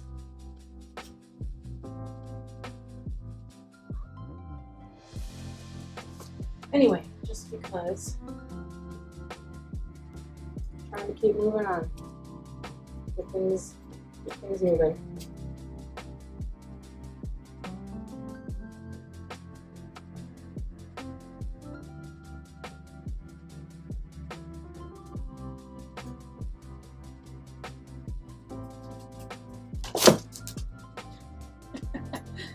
Since back to hunting mice on the screen. So you're giving into the theme of the painting. Yeah, that's definitely been happening, but again, like that, pulling it back a little bit too, right now, like with this, like layering back in, so it breaks up the chaos a little bit. It's gonna be a chaotic piece, and that is the point.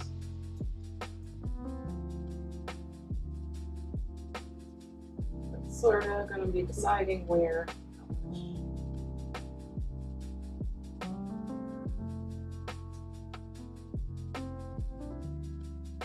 And if in the end I decide it doesn't work or I don't like it, oh well.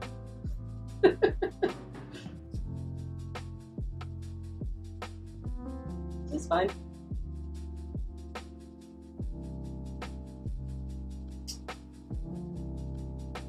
But yeah, we're going full maximalism on this guy at the moment.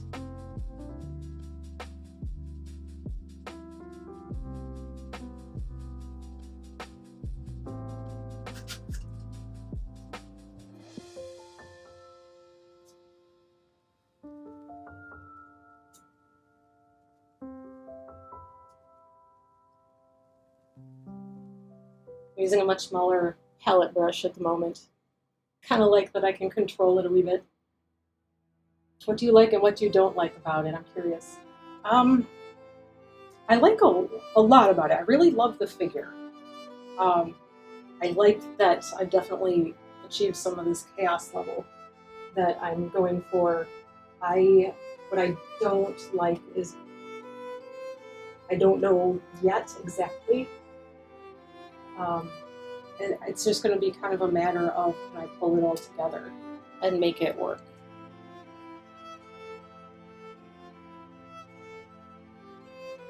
It is a lot of fun. It is a lot. So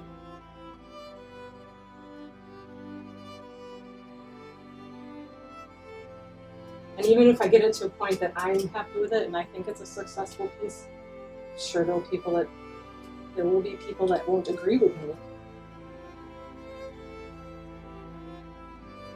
Of course, as it goes.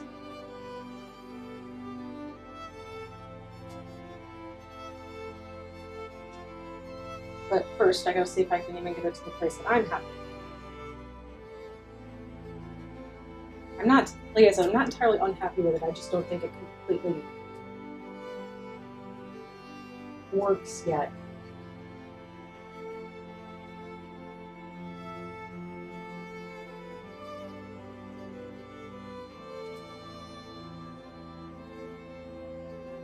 I am still pulled into the figure as the primary focal point. I'm not exactly getting like a motion though, any movement through all of this yet.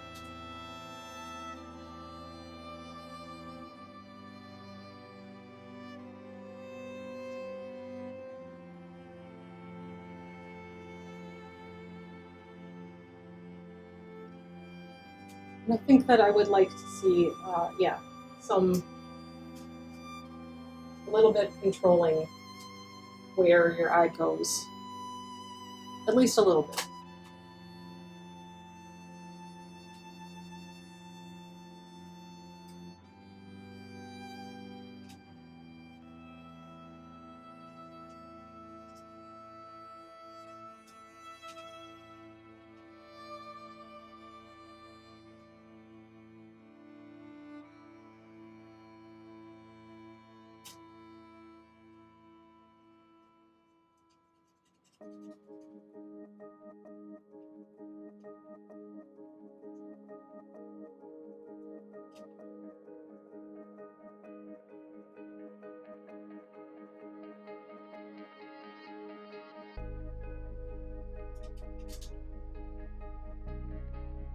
Maybe some eye rest areas. It does look like your goal. Love to see how you solve this. Yeah, it's I'm not sure that I'm going to solve it entirely on this stream, but I'm gonna try to get it closer to it.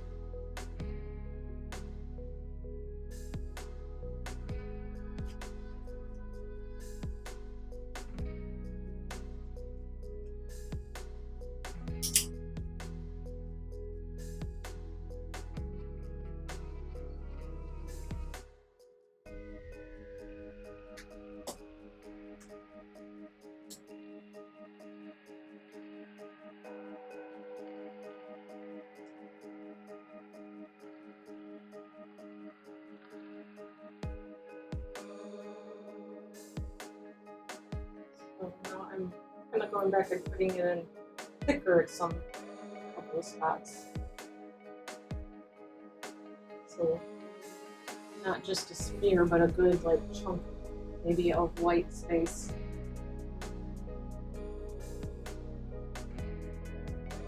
Here and there.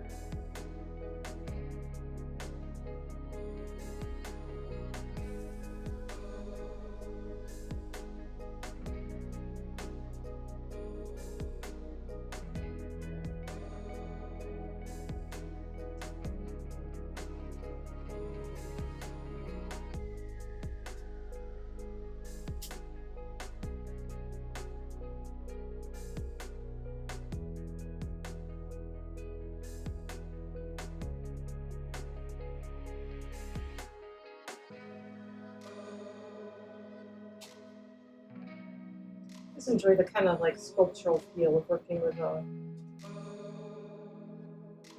the palette brush, this very heavy bodied stuff.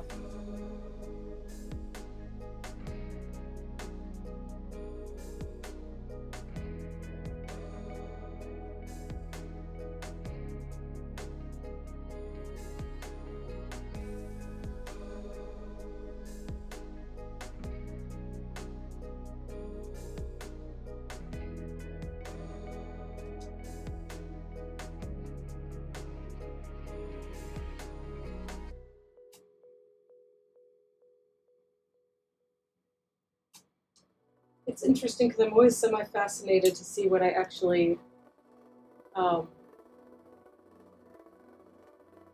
what I create. It's like I start with perhaps a concept or an idea.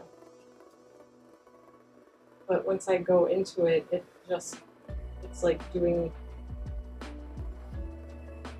its own thing, its own life, a little bit.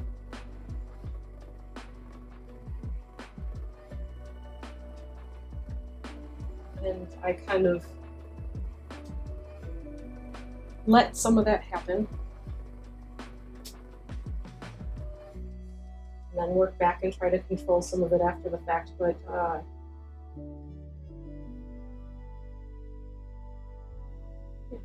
it's fascinating to me.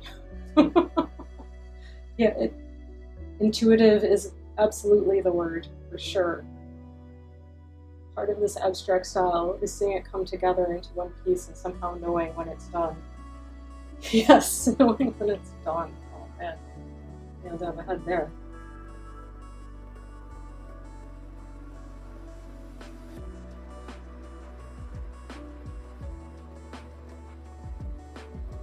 Then sometimes knowing what's under everything. Sometimes things that were like a really strong element end up getting covered to the point of being not recognizable.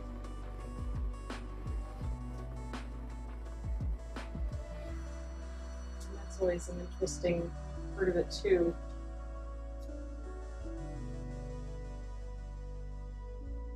I know it's there, and you guys will know it's there because you saw me put it there.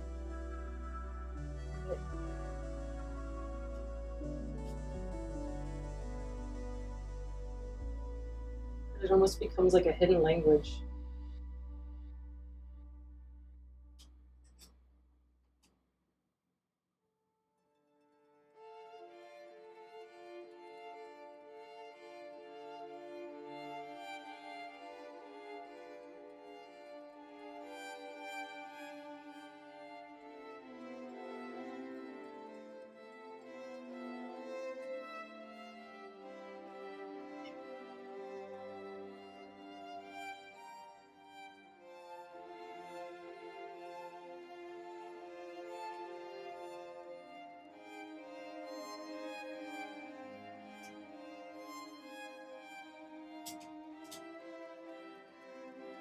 I think it's amazing when artists work and suddenly stop. Oh yeah.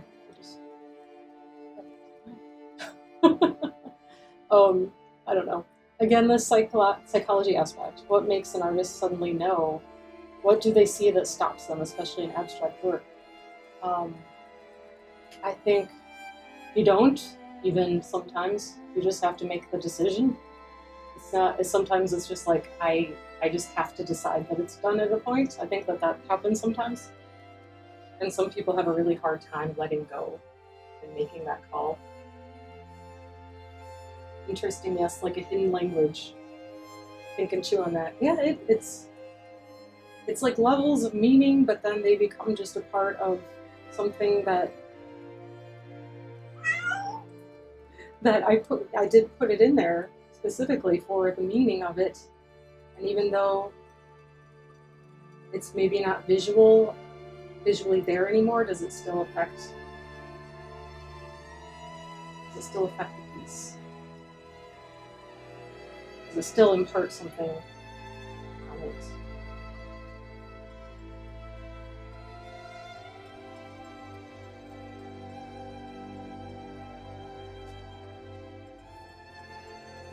And I guess sometimes I'm okay with maybe maybe it doesn't anymore. Maybe it's just me that knows that something was there, and it's like my inside joke, so to speak. Like that little piece of text, one of the first things I put in here that was about like your morning, starting your morning right, shower, where all your thoughts come together, clear your head for a good day. You can't tell. Like you can just see little parts of that text now. But that, it was just something that kind of made me laugh. I thought it was funny and fit. So now it just becomes like a visual element. But it absolutely had meaning. And it's kind of the same thing in my pieces that are the parts, the heart, the brain, the uterus paintings that I pulled them out to look at on here before, where the background is all collaged paper and with gesso over it, with bits of gesso over it. So it's really hard to read any of it, really. But everything that I used as the paper texture there was very deliberate in choice based on the articles that they were about. I like that idea, Mary. Yeah, what we see now is essentially your personal language. My artwork is my visual language. Yeah. Oh my gosh, absolutely.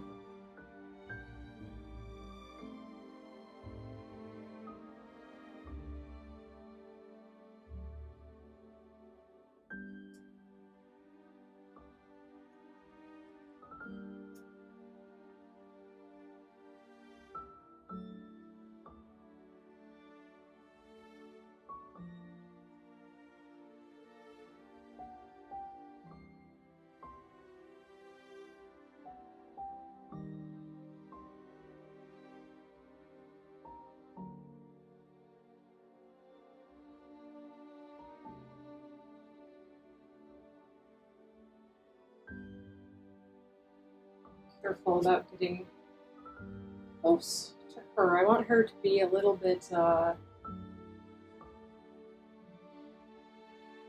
as a visual element, I want her to stand apart from all the chaos. So I don't want it out of her head. I don't want it to overlap her. I can butt up against her. I don't want it to overlap.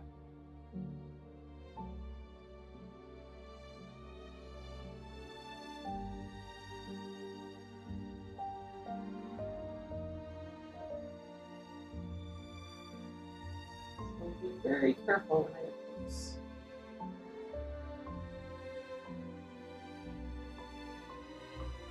At least as careful as I get.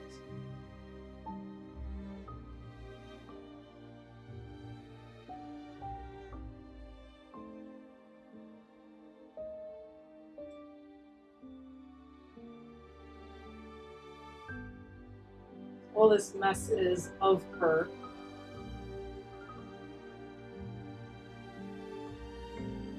But it also is not her.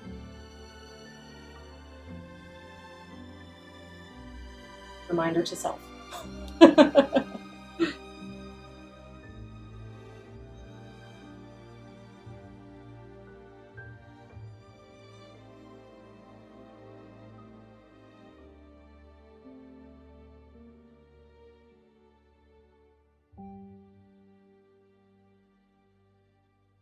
Okay.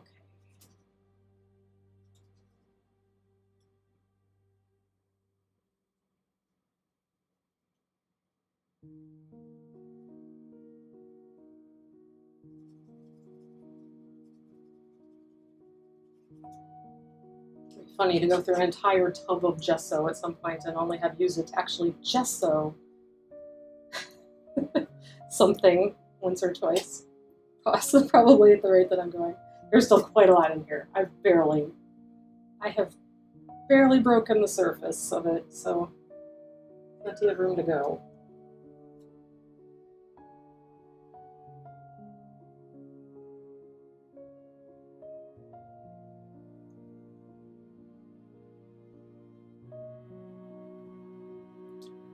I look, when you see me looking kind of over my shoulder, that's me looking at the screen to see the what the camera sees. It's like my stepping back to see it.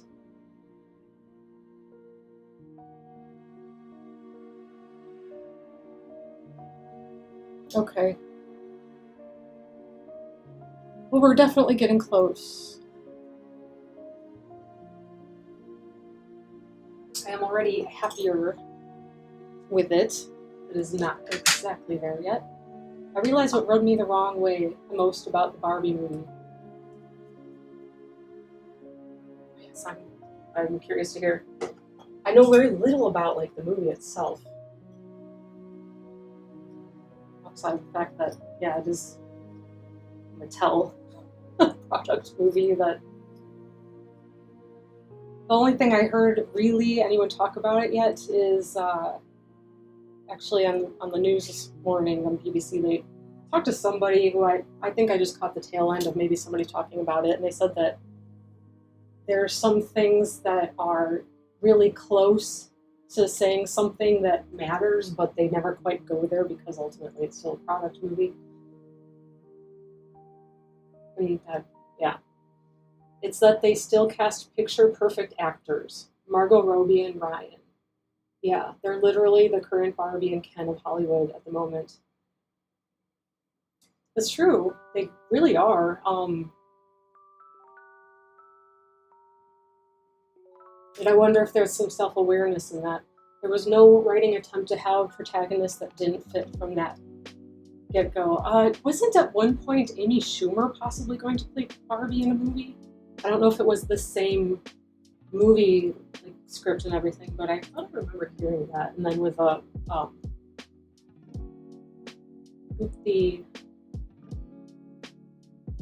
pandemic, like that just didn't end up happening or something, or she walked away from it. I don't know exactly. But I thought at one point it was almost going to be Amy Schumer that would play Barbie, which would have been interesting. I don't always love her, but she would have been an interesting choice for the role.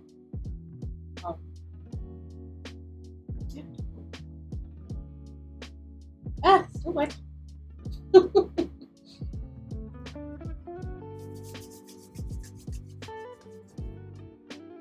Alright, I think I'm at a point of just some very small amounts of detail. I'm going to add little, like these are kind of like little eyes, these 3 little spots. I'm going to add a pupil into it. That is the one thing about those, and then I might still do go back over the gesso and do some maybe finer lines of like some kind of tendrils coming out, something a little more subtle.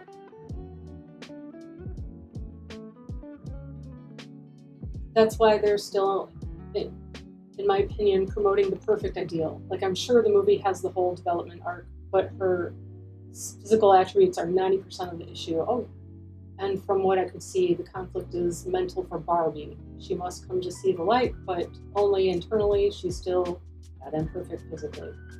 Yes. Yeah, and that's always been the issue with Barbie. She was the creator of her thought that she was making something where girls could put their dreams onto this doll and dress them up as astronauts and this or the other thing, but at the core of it, the doll was always a high fashion stereotype type of an idealized female form. Hyper feminine, unrealistic.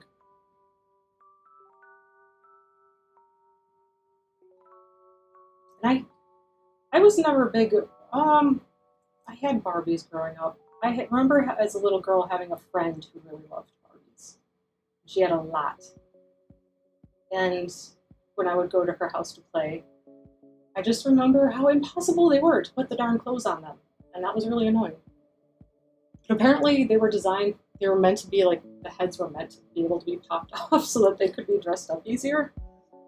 Oh, I don't think I realized that as a child. That probably would have upset me back then.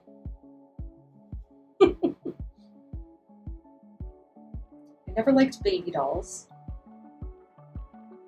I liked to play with the stuff that playthings came with and set up spaces and things. I remember doing that quite a bit. Rarely ever did I actually play with the dolls though. Or less likely to be dolls than My Little Ponies was a thing I was pretty well into when I was very small.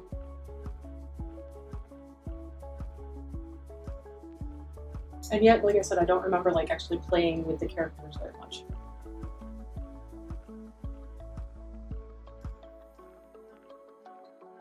Man, what did I do as a child? I have no idea. Strange one, I guess.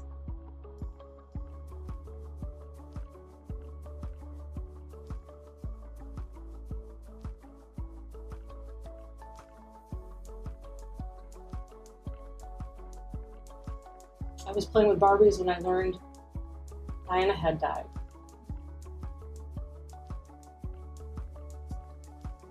I think I was blissfully unimpacted by that. But of course, a difference in being, probably in terms of where we live, it was certainly all over the news. I know that my parents were well aware of it and paid attention to it.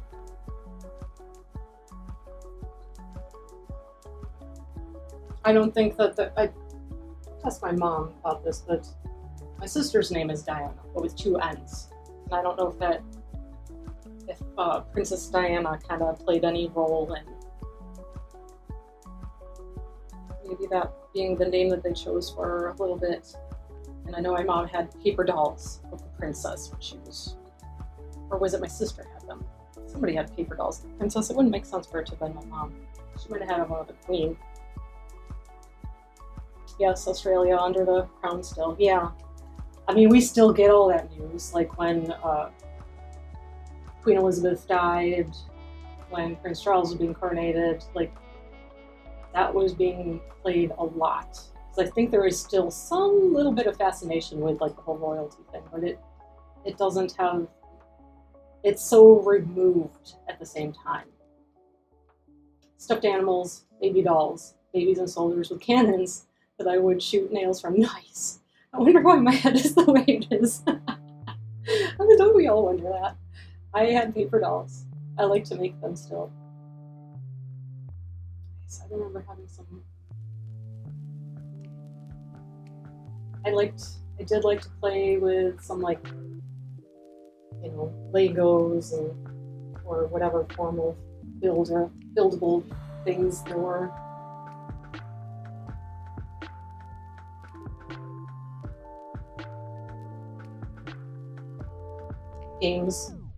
Board games with my sister and I were actually getting along.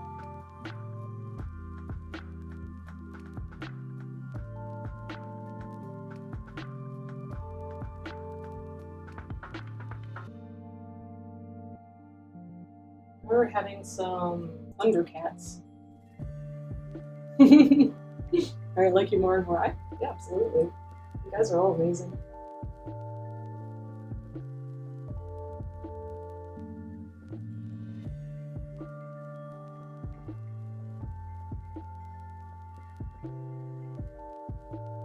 I don't know if it was due to having an older sibling, but I recall like kind of getting to a point pretty quickly in childhood where I'm like, I wanted to be more interested in different things than playing with the toys. Like I can remember being in 6th or 7th grade, and The Lion King came out, the movie The Lion King, and I was like had no desire to see it. I'm like, I'm not a kid. I don't even be watching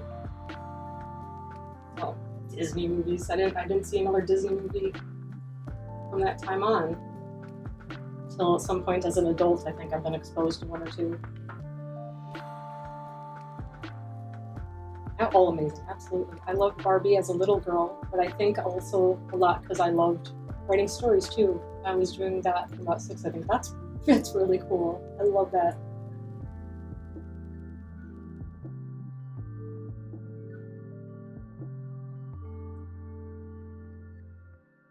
Maybe you should write a better script for Barbie. I mean, not while the writer's strike is going on, I suppose, but nonetheless, it takes a long time to write. Probably do a better job of it.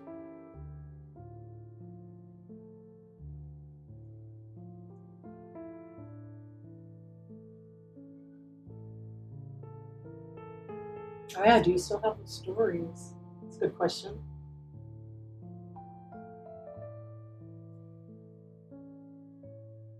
That would be fun to see, wouldn't it? Don't dare you. I think you should. It'd probably be better. And how old is Barbie now? What time? When does she fall out of fall into public domain? Does it or does that work with trade? Because it's a trademark, not a copyright. I don't know the rules for that. Tucked away in memory, tub somewhere. Oh, I love that you maybe still have those. Could be really fun to see. Pull them out sometime and look through them and see what gold might be living in there. Because a lot of these stories have been going into public domain, like Winnie the Pooh, and that really dumb horror movie that they made from that. But I have to look into this. When does trademark ever expire? Ever end? It probably not, because that's like specifically a business thing, isn't it? Did you not see my essay of a review about Jurassic World on Letterboxd? I rewrote it. The movie is an offense to humanity. I hated that movie so much, and everybody thought I was so crazy. I'm glad that I'm not the only one. So many dumb stereotypes and terrible, like, ham-fisted story moments, like to be an emotional point, and things that aren't set up and make no sense. That just happen because whatever. And the best thing, one of the things that sticks out in my head is when the dude is riding his motorcycle in the jungle. The dinosaurs are running alongside him. He's riding the motorcycle in the jungle. And you don't see the ground, but it's totally smooth ride. But the whole movie is like that. It's like things that don't matter to any level of reality. The dumb female character that's so awful. And then in the second movie, she's suddenly some kind of activist, like terrorist activist type thing. Like, oh, I'm glad I'm not the only one that hated that movie. I went to the cinema to see it with my ex-husband and bestie couple. When they came out, they loved it, and by the time we got home, I destroyed it for them forever. Excellent.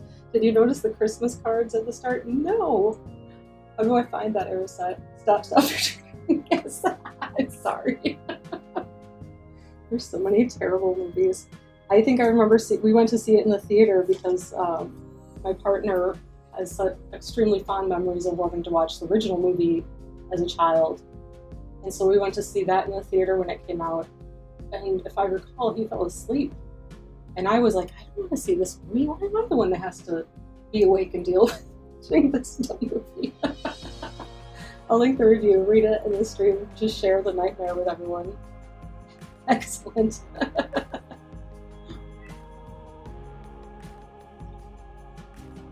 Gosh, my cat is having a moment out there. In the bathroom singing. Am I dry yet? Ooh, actually kind of dry. I think I can work this.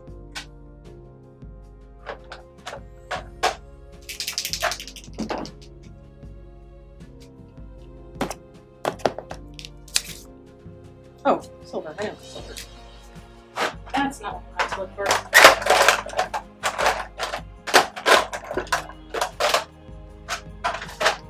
Black. That's what I wanted. Okay.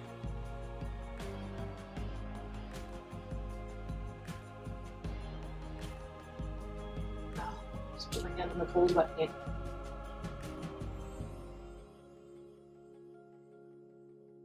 Okay. Gosh, 2.5 hours almost. Guys, we've gone late. Aracet, you've got to be like half asleep by now.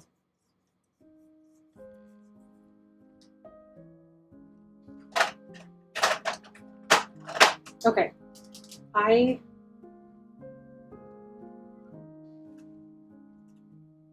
think I'm at a stage here where it's going to be just some tweaking. I'm starting to see some of the motion coming from here that I want. So I'll kind of push and pull on that a little bit more yet. But yeah, I do want a link to your review, and we will read it. We will read it on the next stream for sure. I want to read that.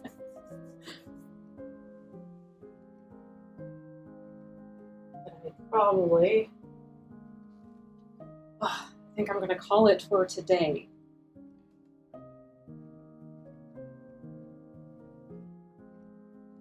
Yeah, I think this is a good place. And I'm not sure for next Monday evening stream. I'll see whether I think there's enough to do yet with this to make it like the thing for next stream, or else something different to work on. So I'll think on that, think on what exactly I still want to do. It's sort of just like fussing it at this point, like pushing and pulling little things. But we're really close, getting close.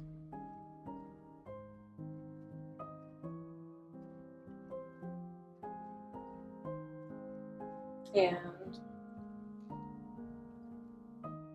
yeah,